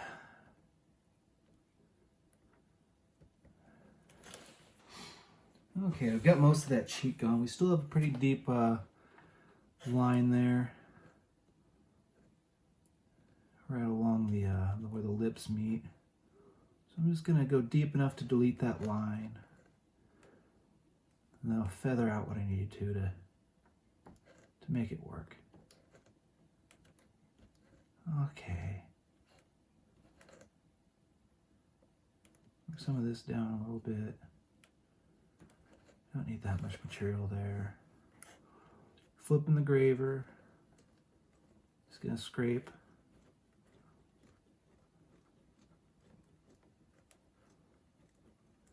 Scrape away what I don't need.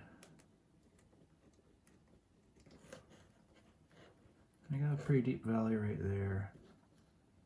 Blend that back a little bit.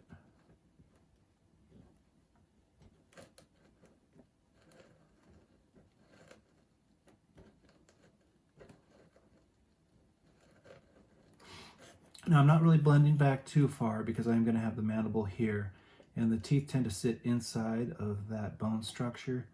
So yeah, right about there is good to cut back to, because the molars are going to be a little darker, a little bit of a drop.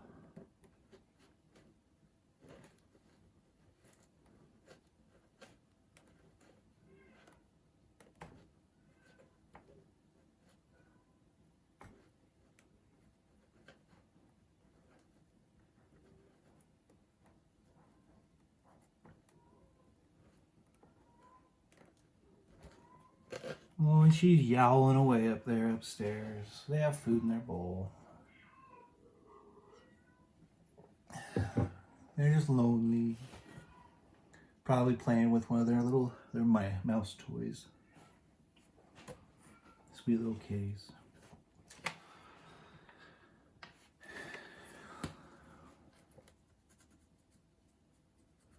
Alright, I'm going to darken up everything again.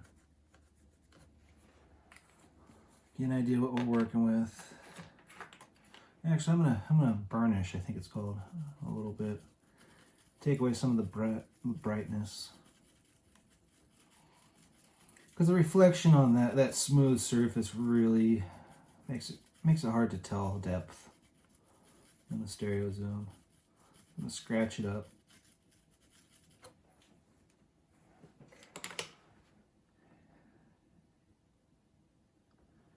Alright, load off, wipe it off.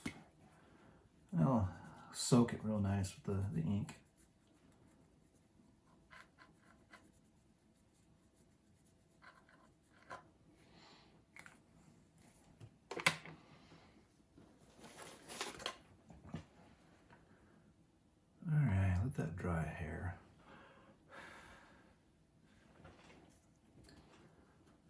want to see where I'm at. I'll wipe. Okay. See, we kind of dropped down from the edge of that jaw. We still have a few little high spots along the front of the teeth, or what will be the teeth. I'm gonna scrape back, take that down and smooth it out.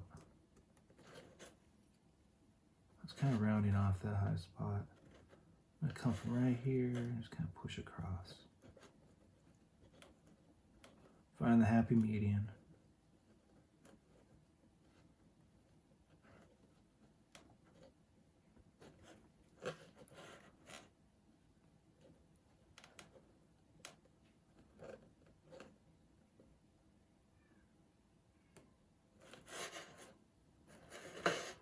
Okay, I want to kind of use this front edge, this line of my teeth.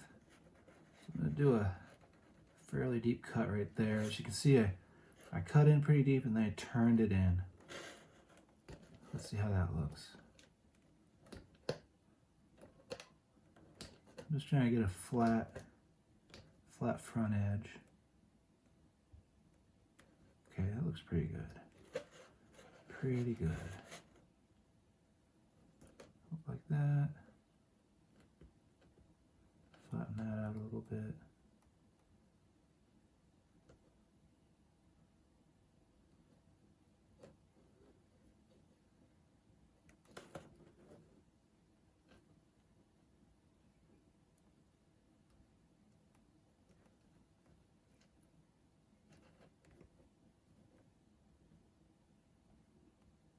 Everybody's skull is going to look a little different.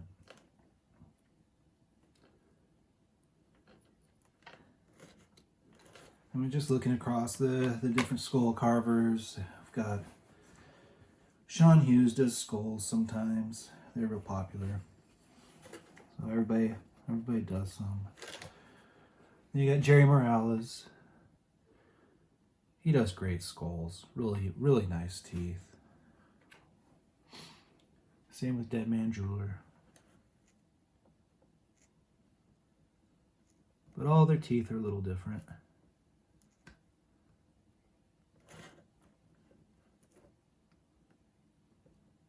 But my skulls are kind of, what really stands out is the teeth, because I make the teeth so big. Alright, I'm going to burnish out again a little bit. Take some of the shine out.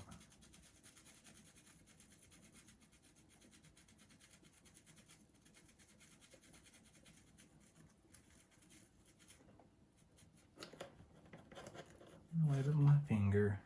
So I'll wipe with the finger. Okay.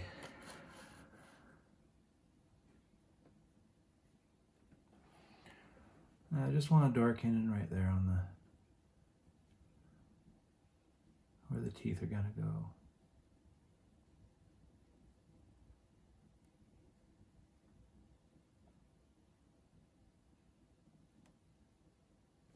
And for me, this is probably the hardest part of the skull, getting those teeth to really pop.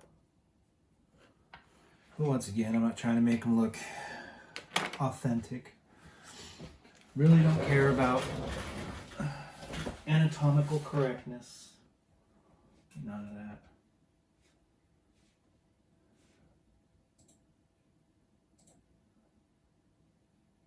Battery saver.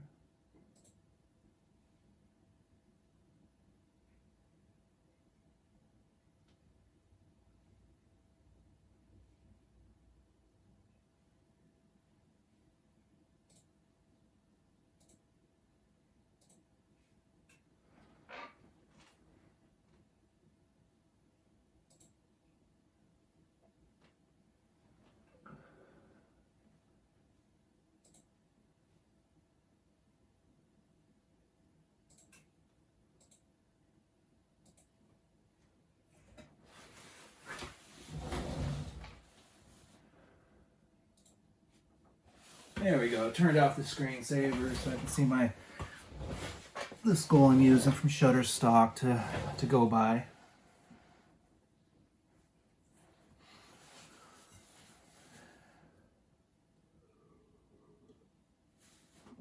And that teeth on the skull from Shutterstock is really nothing like the teeth I'm going to be doing right now. But it's nice to have a general reference.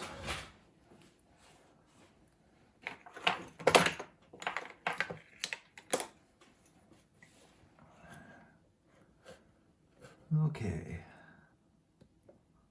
So first I want to kind of mark out where this part of the mandible is going to be. The mandible has kind of a lobe up here. Got kind of a dog bone top or whatever. I'm gonna blacken all that in so I can actually see what I'm marking. The reason I need to rough that in is so I have an idea of where to actually start the molars. I like to go from the molars to the front. Yeah, get that all a little darker. A couple layers of Sharpie on there.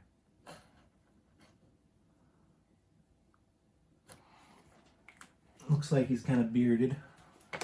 Got a bearded skull.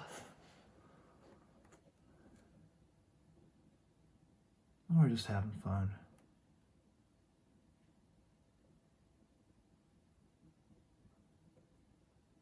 I'm gonna come down. Do a nice sweep into what's going to be the jawline.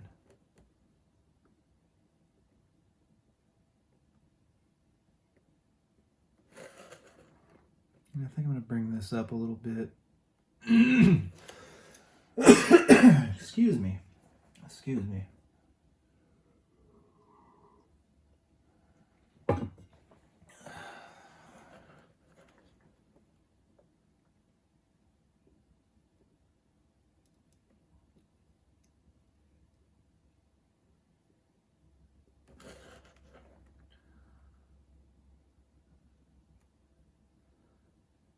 Kind of show where we're going to have that lobe there on that jaw. It's going to come down like that. Something like that. Just scoring it a little bit. Give a general reference. And this back part, it's a little more pointy, less of a lobe. It's going to kind of come up like that.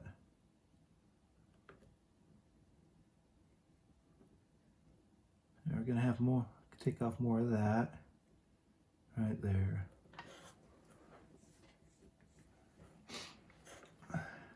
And I like to put these little lobe things at the right there. Something like that.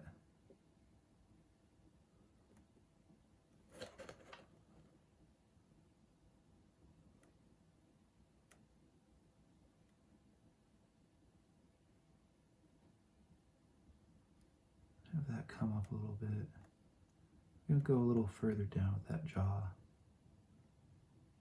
Something like that.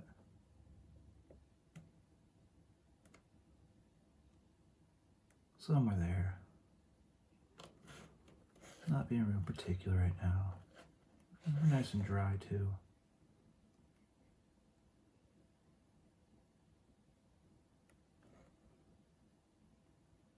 The most important thing to me right now is to get this line kind of defined. So I'm going to go ahead and cut that. That'll kind of deepen the where the molars start there. Give me a better idea where I want to work with. It's going to be a pretty deep cut, not too deep.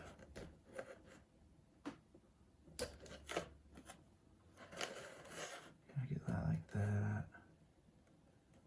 Come down around that lobe. And cut in there.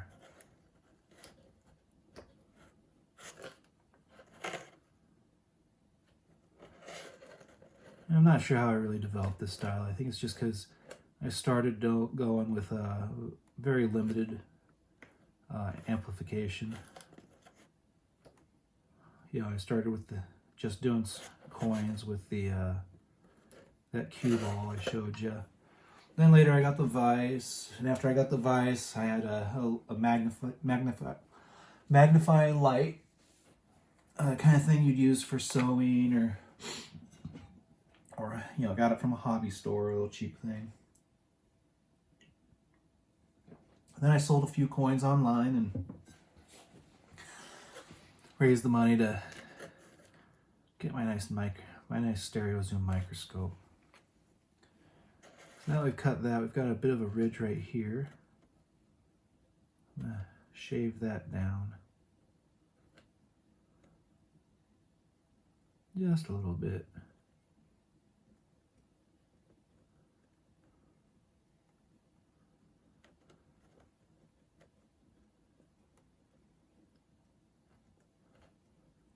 Just enough to define it.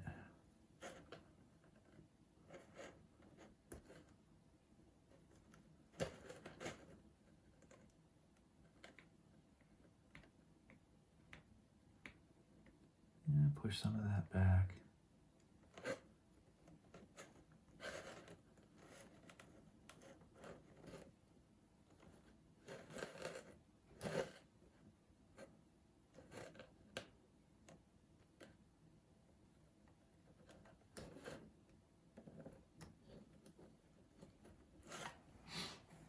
Okay. Oh. Found another one of my little burnishing pens. Not sure what material this one is. It might be steel, it might be aluminum. Not sure. Just gonna scratch that up a little bit. Okay.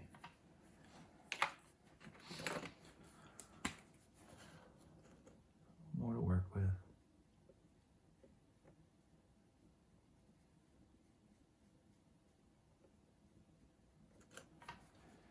All right. Let that dry a little bit. I'm gonna take another quick break. Have a sip of coffee.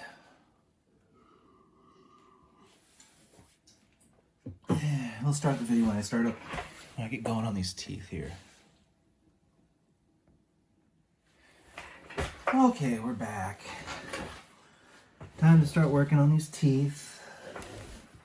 Whoops.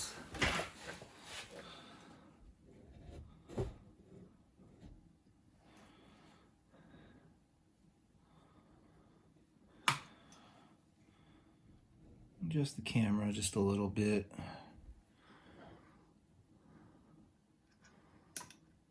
Okay, you can pretty well see what I'm working with. Sure, we're zoomed in on that far side. Okay. Yeah, still going without the microphone. Phone started to die. I think we're somewhere around hour 2 or 2.5 maybe. I don't know.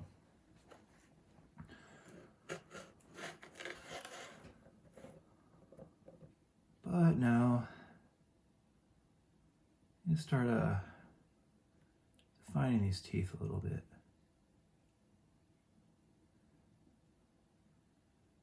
Now molars, they're kind of like a double insertion, sort of.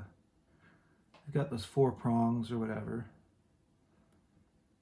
Your teeth don't have a straight line. When I first started, I just cut like a straight line and then do loops. Couldn't really see the details working with. Starting off with that.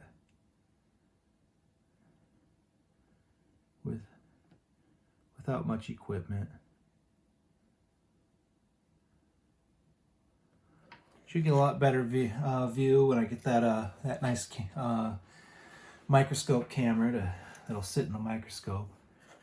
It's supposed to have upwards of 100 times magnification, which will be interesting, which will actually give about 50 times since I use a 0.5 Barlow, I think it's called, lens on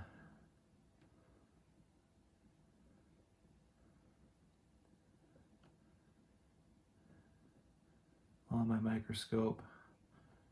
I'm using 10x right now. I have 30x for my eyepieces, but that's not really necessary unless you're doing super fine work, and we're not to that kind of detail right now. I'm kind of excited to attempt again using a monitor to carve by. Let's see. One more set of molars. Something like that.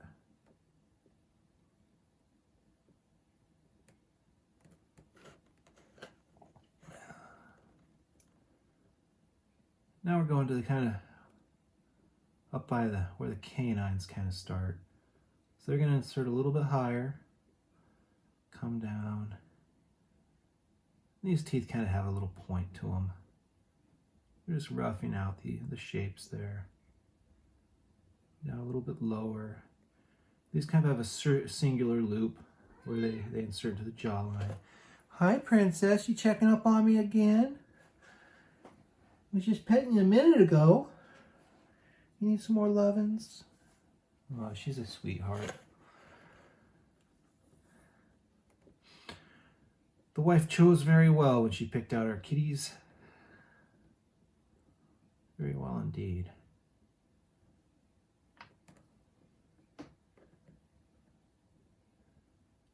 So, once again, making the teeth a little bit larger as they come forward.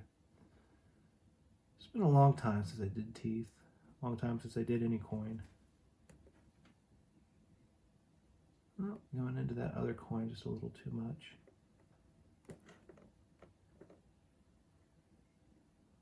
Let's see.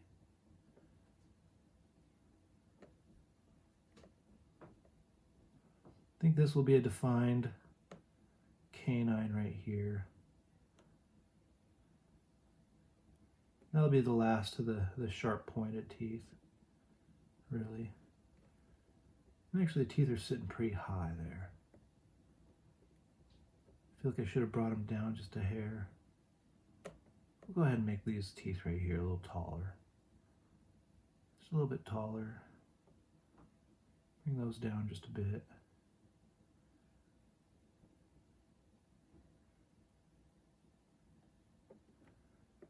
Okay. Those teeth a little longer.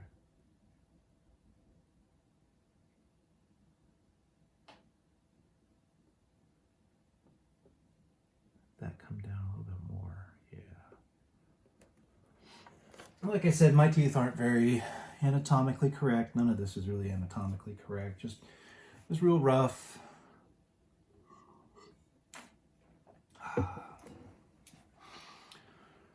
Rough sketches. You got a hair on the coin there. Now these teeth are going to flatten out a little bit.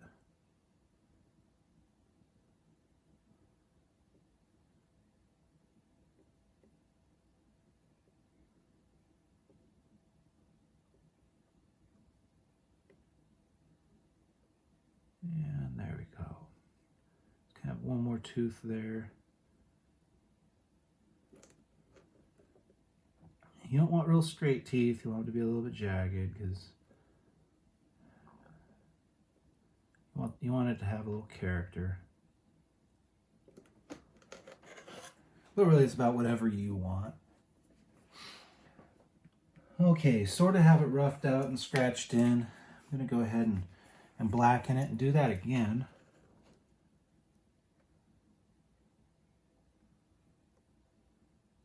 Call that kind of like a little practice. Just wasn't really happy with how those looked. I need more clear lines to work from.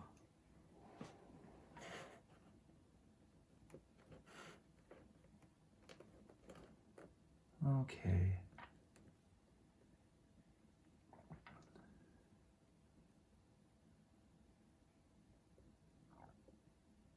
Got a molar there.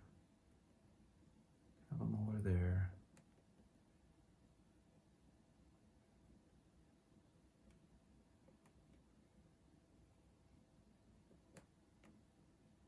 Do them a little less jagged there in the back too.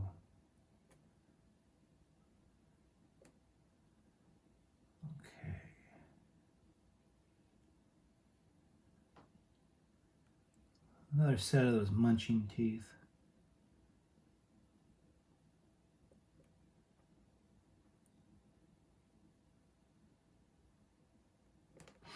Yeah, you can check on Instagram, check out some of the other stuff. I've changed. The teeth are evolving a little bit, it seems like. It's hard to do the exact same thing over and over again. Some people number their coins. I tried that for the first few. Now I've done hundreds.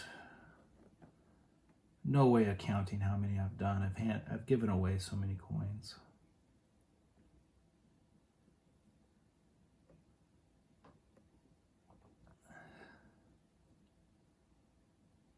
Okay.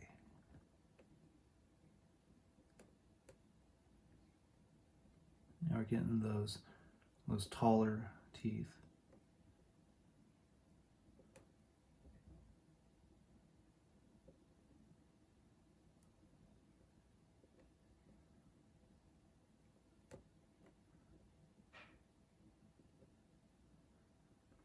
Getting some kind of canine formation going. A little bit sharper tipped.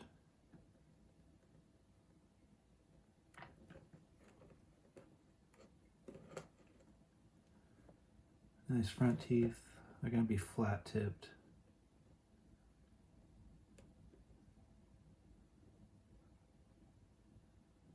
Not quite as pronounced at the very end.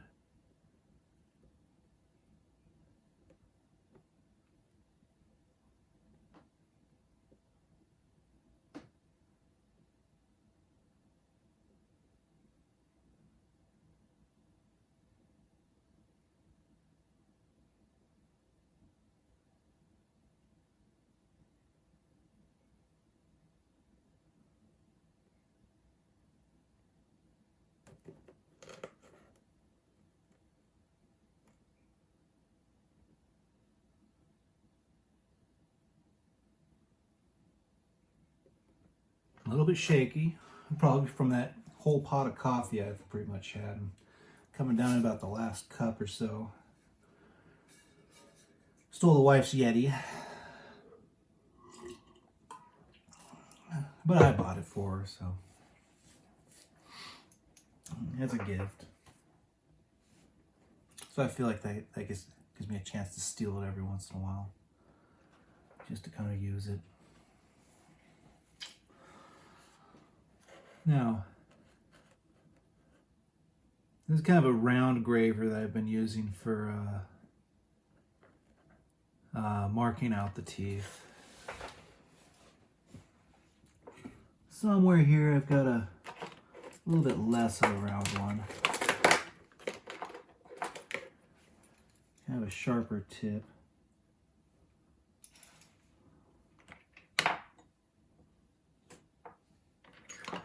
See if I can find one to use.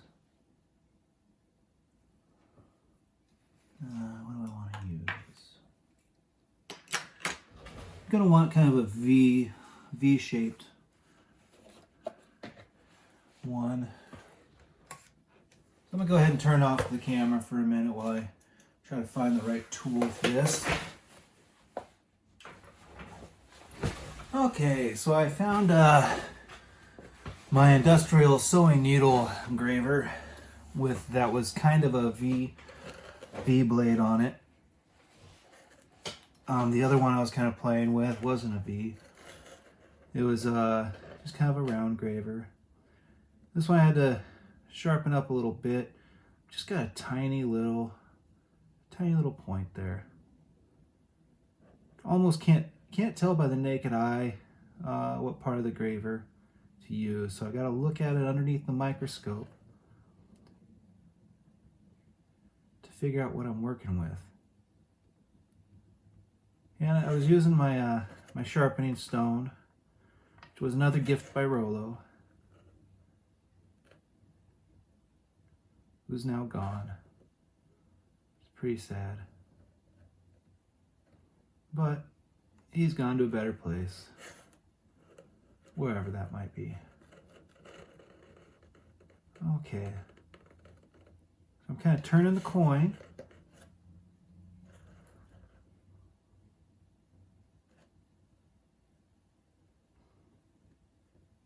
I'm rotating the graver a little bit while I turn. Not much. Not using much pressure at all.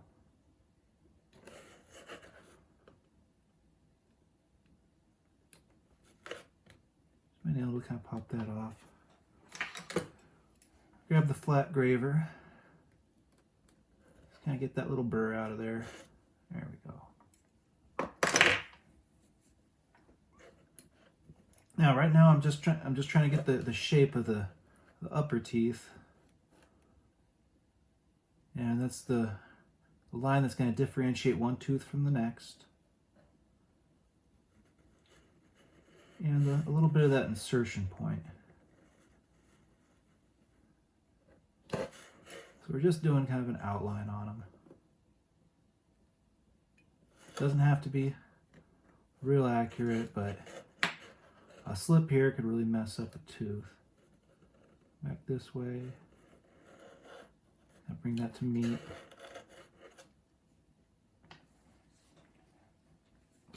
I'm just trying to sort of follow the scratch marks I made before. Not worried about accuracy, we're just here for fun. Okay, come up. Turn in.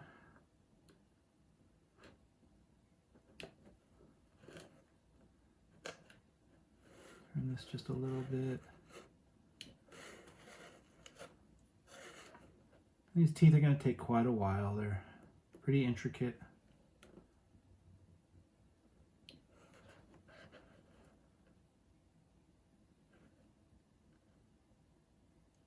But I like to start with the top teeth. Getting a little deep there, so let's pop it up and try to start a little more shallow.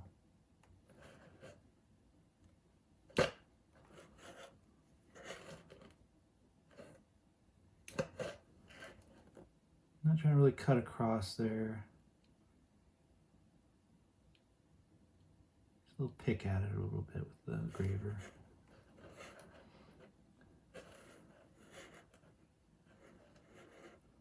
I tried carbides for carbide steel for engraving with at one point. It had these really fine needle tips. They took forever to sharpen. They'd sharpened to a real nice point, but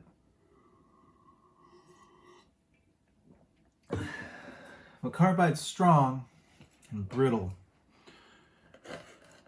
so the point would just pop right off if you let it, or if you tried to lift with it. So these industrial sewing needles, they dull up pretty quickly. But it's a more flexible metal. So it's a lot less likely to just give up on you.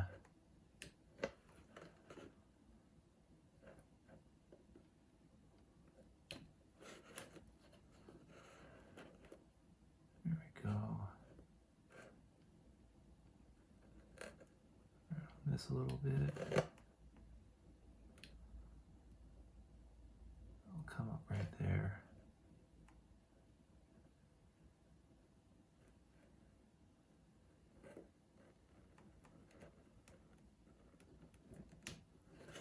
Pop.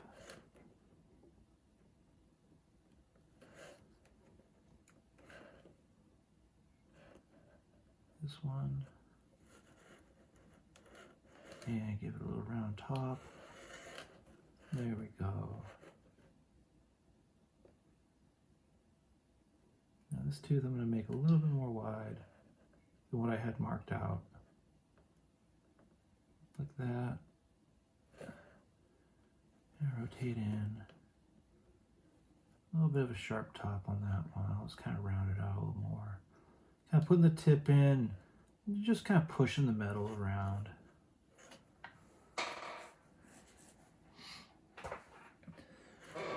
Okay. So now we just have that last tooth right there to do. Just kind of work it like that.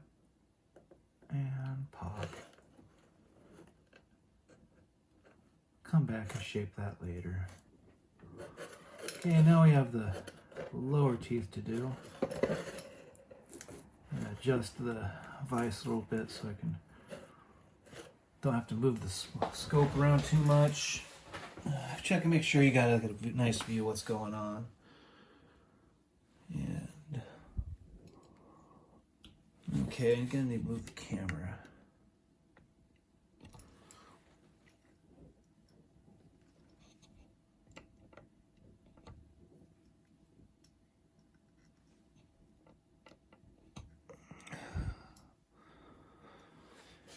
All right, we'll be working with this mostly upside down.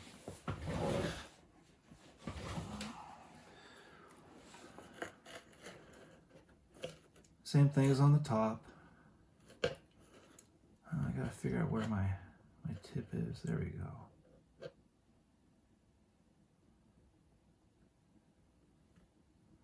Okay, and pop.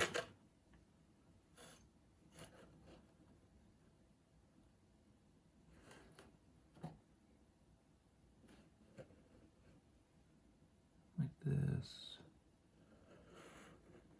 Around. And pop.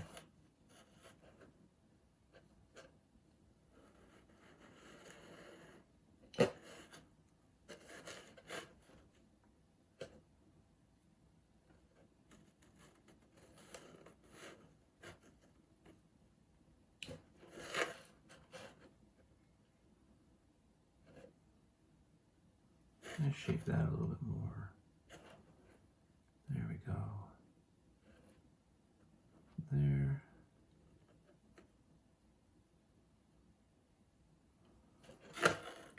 And there, I just kind of dug it in, make kind of a deep spot and push the metal.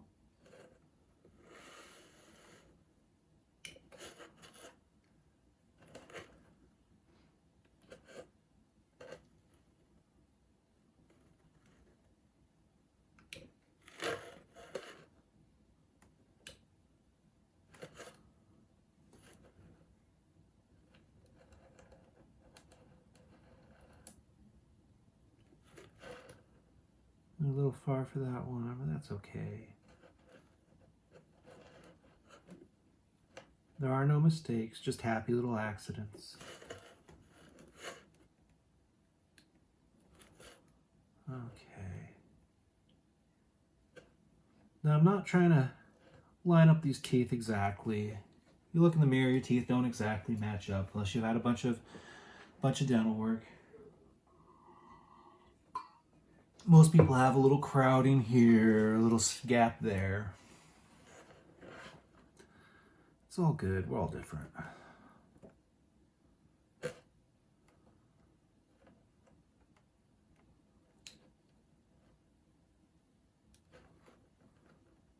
kind of form that a little bit more. Okay, coming down with this one. This one's going to have a little bit more of a round end.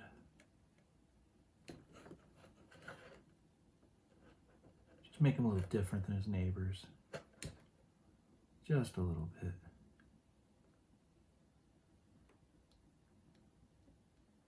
Gonna scratch that out. Okay.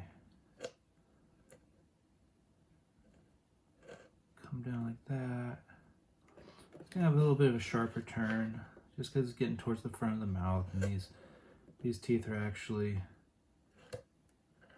kind of working around to out of sight. And a little slip there, no big deal.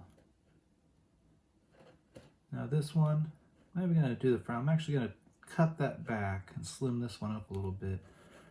But I'm just gonna get the whoop. Big slip there. Ooh. No worries, we can fix it. So right there, I'm kind of hitting it and then curling. Pushing the metal around. All right. Now I'm gonna poke at that last slip. That was a pretty bad slip, so I'll just kind of scrape at it a little, make it disappear. We have lots of material to work with.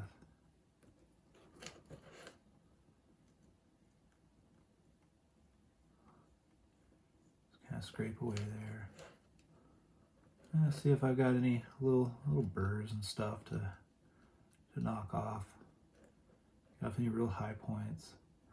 Not trying to cut, not trying to remove actual material. I'm just trying to catch any little burrs and knock them off of there. Okay. So I'm gonna get out my little wire pen, little brush, tiny little brush, and scratch that up. Make it a little bit less shiny.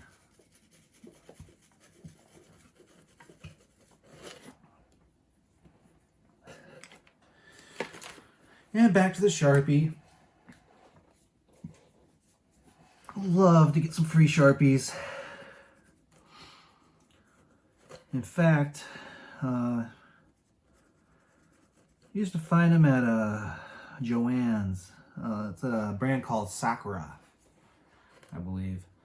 They make a .05 fine tip permanent marker. Really great pen for doing some drawing directly on here. And the pen's drying up a little bit.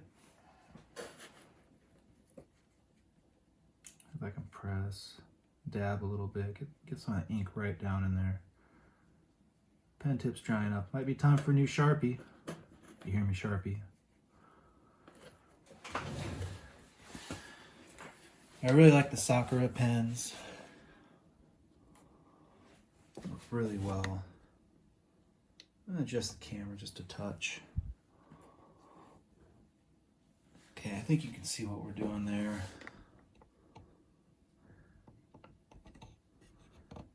Yeah, get that camera about right. That should work. Focus.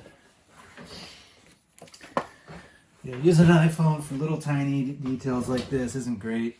But once again, I got an 8 times telescopic lens on there, and I'm zoomed in as far as I can with the iPhone itself.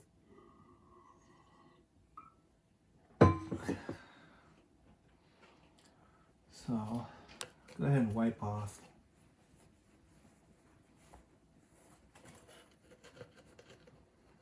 Their happy little skull. Clean them off a little bit. I'm not rubbing hard. I'm trying to get a lot of that ink off there. Adjust my microscope a little bit. Okay, now we kind of have some teeth there. Not finished, but we definitely have the general lines around them figured out. So now it's time for some dental work. I'm gonna go back to my little tiny flat. Move the microscope a little more so I can see what I'm doing. I'm going to kind of round out these teeth, really define the insertion points.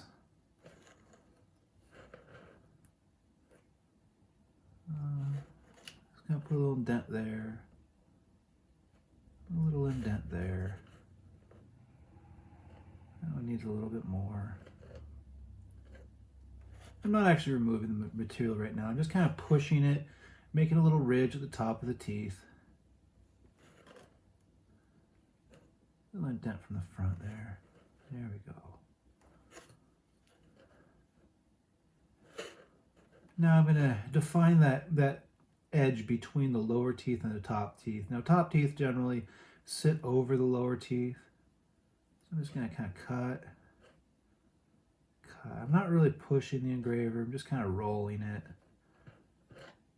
Make it a general deal. Take a little bit off the edges so the top tooth has a definitive start, and the lower tooth has you can see that it goes underneath the other one. And we want them to look a little bit jagged.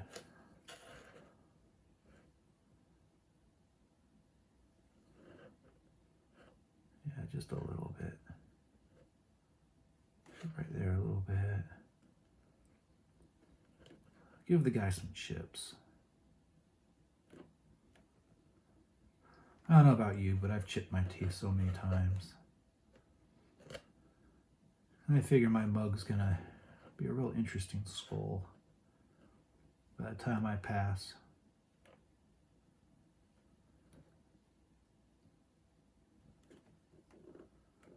Okay. So now we're kind of starting over here by the canines. So I'm gonna just kind of start there in the middle. Messed up the front of that tooth just a hair. I'll kind of scrape that down. Start there in the middle and kind of leaning it out. Start in the middle, make a little tiny ridge, and then lean it out and pop. Makes just a little bit of a jagged edge there. Push these teeth back a little. Make sure we know which teeth are sitting on top and which ones are sitting on bottom. Okay. I'm going to start at the point of that. Just kind of lean it over. Try not to mess up the teeth next to it too much. This one might come in at an angle. Yeah, there we go. A nice sharp point. Define the separation there by just kind of pushing down into the ridge where we want it, or into the valley where we want it. Same thing with that one.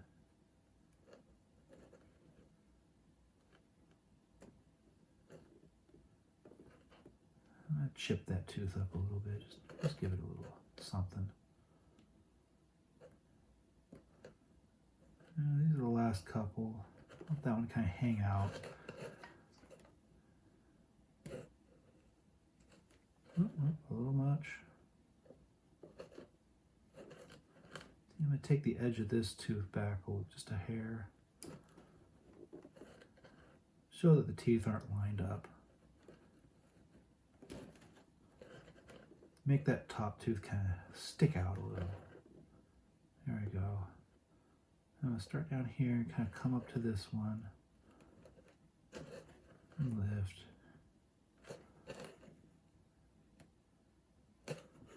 Okay. Now this tooth I'm going to make it not stick out quite as far. So I'm going to come up to where that tooth is and then pop. Do a nice little pop. I'll reach in there and just kind of push that material around a little bit. I'm going to take this tooth down just a hair. It's kind of sitting back there a little more. Help define the edge. We don't want it to have a whoop, whoop, whoop, ooh. A little bit of a slip there.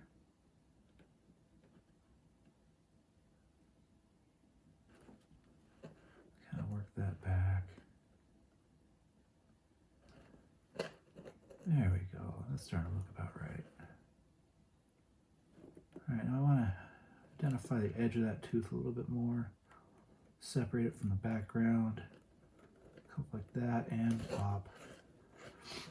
Yeah, what that did there is that gave us a little bit of a little outcropping of that upper jaw where the tooth actually inserts into it. I'm going to turn around that. Okay.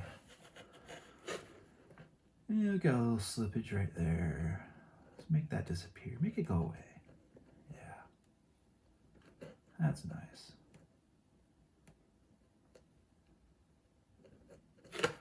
I've got another little tool here I'll show you right now. This is a pen with a very, it doesn't have lead, okay? It's a little wide for, working on stuff like this, but it helps scratch stuff up. There we go. Just kind of scratch around.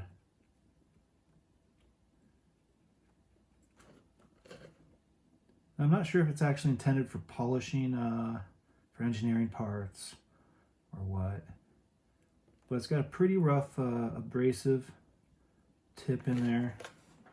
A little more expensive,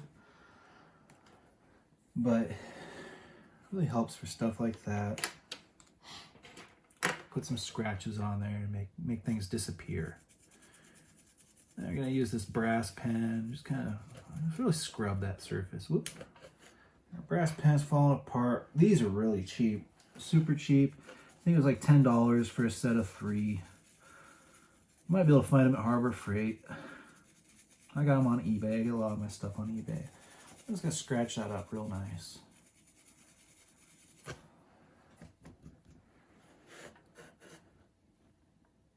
Oh, that's really looking like a skull now. I'm gonna go ahead and, where's that permanent marker? There it is. Go ahead and flood it. Just flood it with permanent marker. Get right in there. Make sure all the deep spots get saturated. And we'll see how she's looking for now.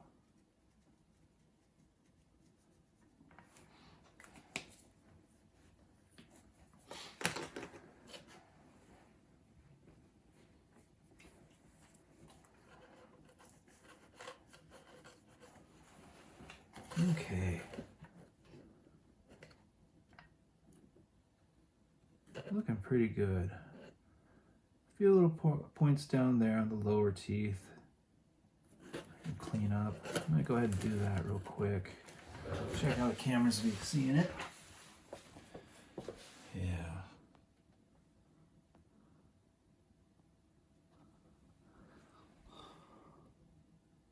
Yeah, you can kind of see his teeth are looking nice.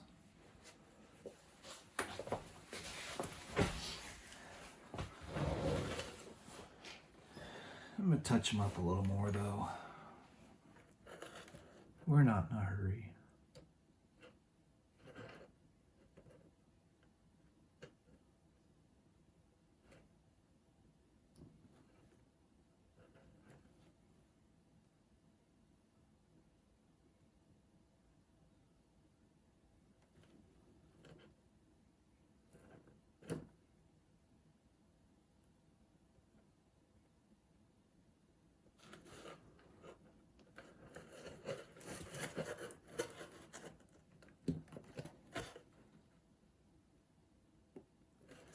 Now I'm just going to kind of mark out what I want to do with this jaw, because the jaw is not quite right, I don't think.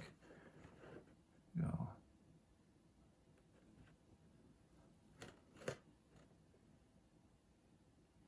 Little things like that.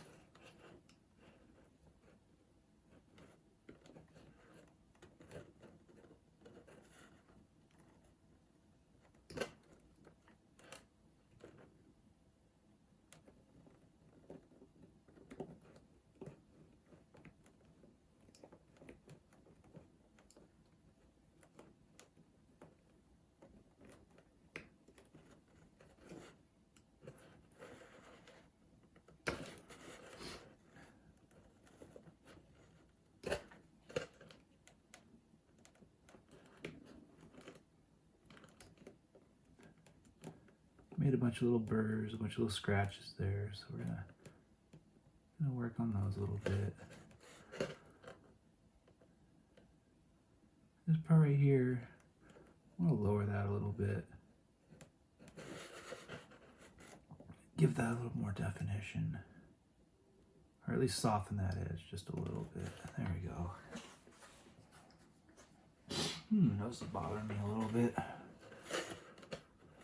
Okay. Take the edge of this, define that a little more. Define that guy a little more. It's got kind of a burr there. Some of that down. Okay.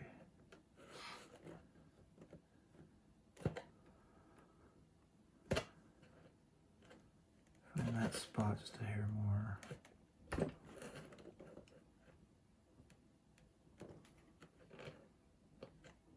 Make a separation there.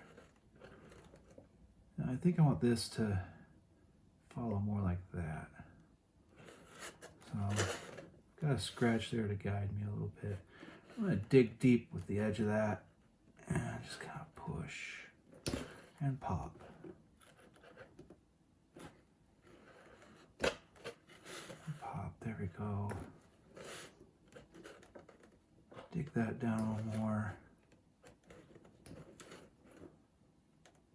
Okay, soften that out a touch.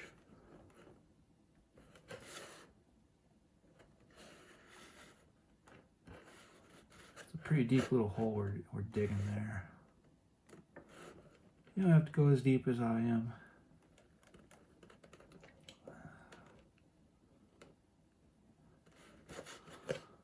But you can. You can go even deeper if you want. It's up to you. It's your carving.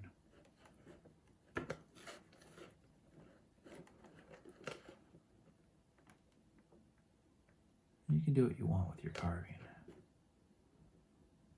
Okay. I'm going to soften this a little bit because this is actually kind of sitting back underneath that. I'm going to go ahead and get rid of some of that. Give myself a palette to cut to work from.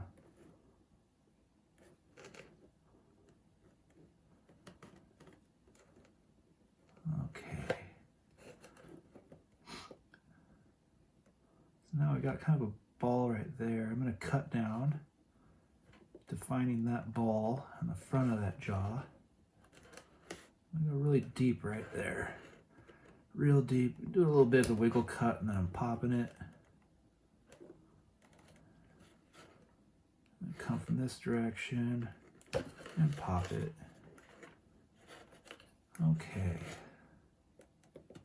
Now this here is going to come back this way. Oh, we went a little bit into the hairline there. That's okay.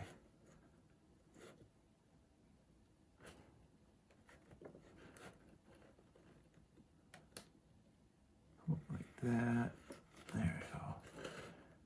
I want to round out that edge. So I'm going to cut, and now I'm leaning it over as I come in.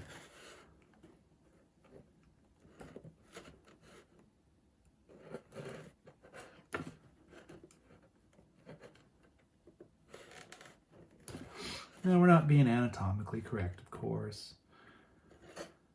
Jaw would look a lot different if we were trying to make it anatomically correct. Now here, this part of the jaw kind of sticks out a little bit. You're going to have kind of a drop, a little valley right here along that ridge. I'm going to lower that down a little bit. And I want that ball to kind of stick up. There's going to be a ridge coming down from that little ball. Something like that. Oop, a little slippage. I want to define that sticks out from the other. Okay, I want to do a little valley right here in this. Just going to kind of push the material around a little bit. And then take off any sticky up. Right there.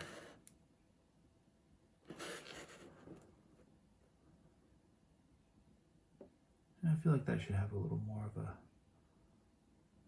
something like that. And I come over here and take that off.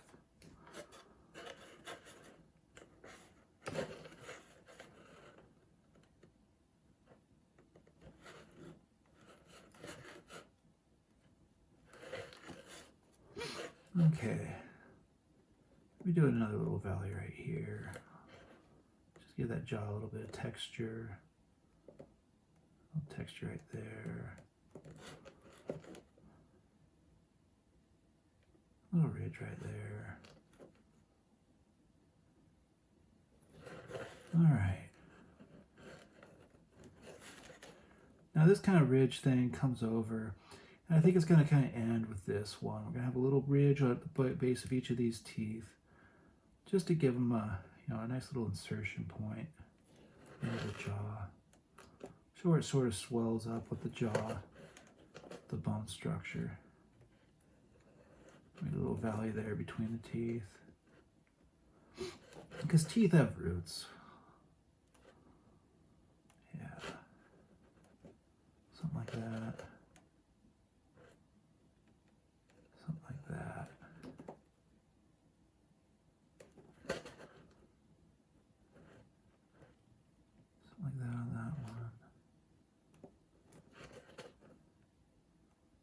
Give it a little valley right there. Okay. Give that one a little ridge.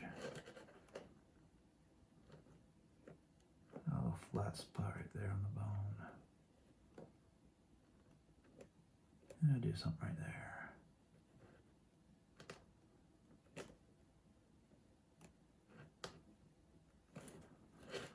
Give that ridge a little dimension.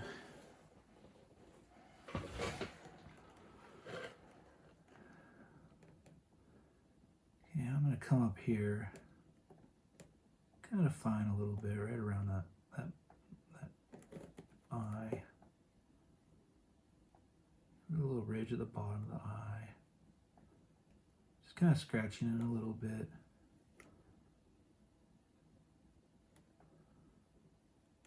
A little divot right there, yeah. That'll look nice. And that part kind of sits behind.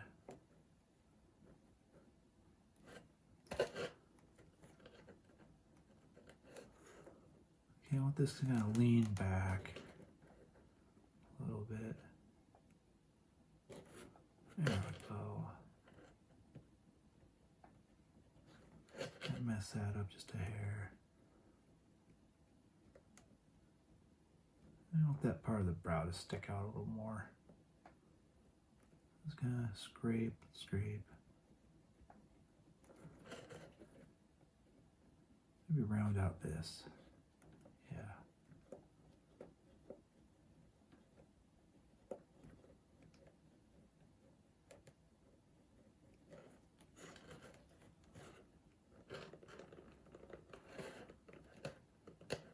Fix some of that there. And if you can't tell, we're coming down about the end of this. I don't think I'm going to bother with the vertebrae on this one. I'm going to leave that. Just focus on the skull face. My first coin in several years, so it doesn't need to be perfect. Let me see. Yeah, I'm going to scratch the heck out of it. Kind of blend everything in, make it look less than it's like a fresh cut.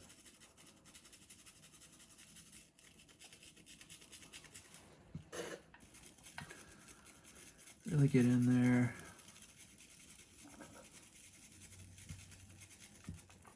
Try to blend the whole thing together. Oh yeah. We forgot to do the upper part of the jaw there. So just like the lower jaw, I want some little divots. Some happy little divots like that. Oh, I got a little ridge there, can make it disappear. Make that drop back. Yeah, that'll help define that last tooth. I cut into that a little more. I was kind of positioning the one side of the engraver and, you know, rotating with the other. Digging a little bit, but not really, not too much. This doesn't need to be deep.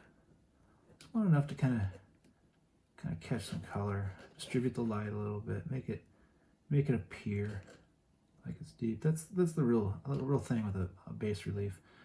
You're not really fully carving what it is you're carving. It's like you're drawing. I mean, it's a little more like that with like stippling or some other methods, but you're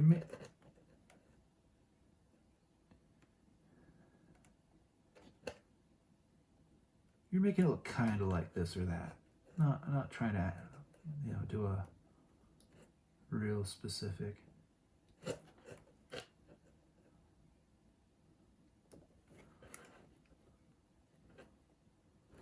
Because if we were actually carving a three-dimensional skull, it would actually be 3 dimensions. But this is 2-dimensional with a little bit of a third dimension.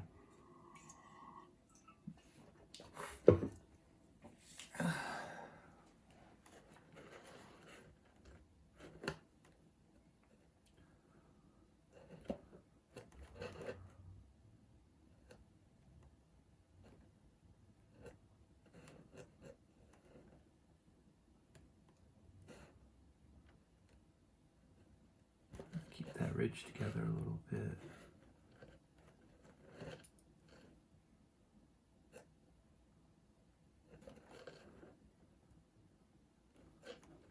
I'm going to bring this little divot right up like that. Just kind of sliding it sideways. A little bit of a cut as I rotate it, but not really.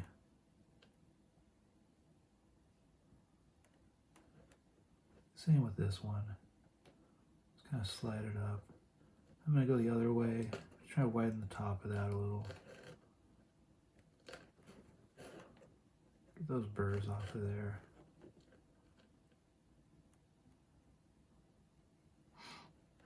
This one right here will probably be the most pronounced. Can you round that out a little bit? Yeah, most pronounced because we're going a little bit deeper than on the other ones. I'm trying to bring the corner of that nasal passage out. Now this side, I'm going to push up. Kind of help define that a little, and then clip it.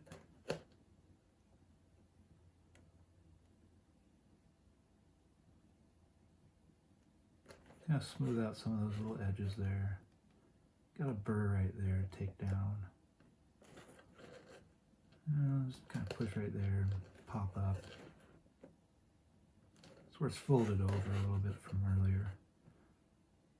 Now I want to really define that line right there. There we go.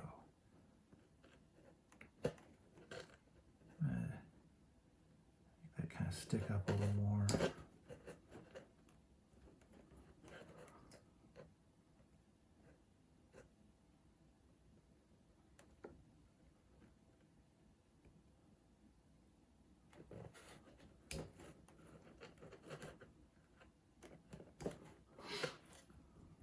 Okay, now I'm gonna burnish or whatever, scratch it up a little bit again. Really kind of get in there, get on all the nooks and crannies. So you don't want anything really catching the light and standing out in comparison to the other stuff. Could use a little bit of grit, maybe some and polish if you wanted to. I just like to dull down dull the coin out a little bit like that. And now, I'm not going to use permanent marker. What I've got here is a little thing of Aqua Wash lithographic ink. It's a real thick, black, nasty, messy stuff, but it is water soluble. Some people darken their coins with something of oyster. I don't remember, but they use a chemical process. Sometimes even just superheating the coin will give it a nice finish. I like to burnish it a little bit. I take this thick black ink and just wipe it in there. Let it sit for a little bit. Start wiping away. I like this stuff. James Boudreau turned me on to this. He's actually recovering from a stroke right now. Great artist. He's come a long way in that recovery, by the way. I believe he's carving again. And there we go. Yeah, I like the way that looks. That's a nice look to that coin. Just got a little bit of burrs along there. Just gotta get rid of that edge, that sharpness.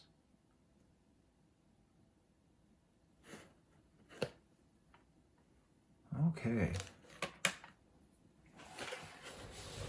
Now let's see what you guys can see. See if I can give you a real nice look at it.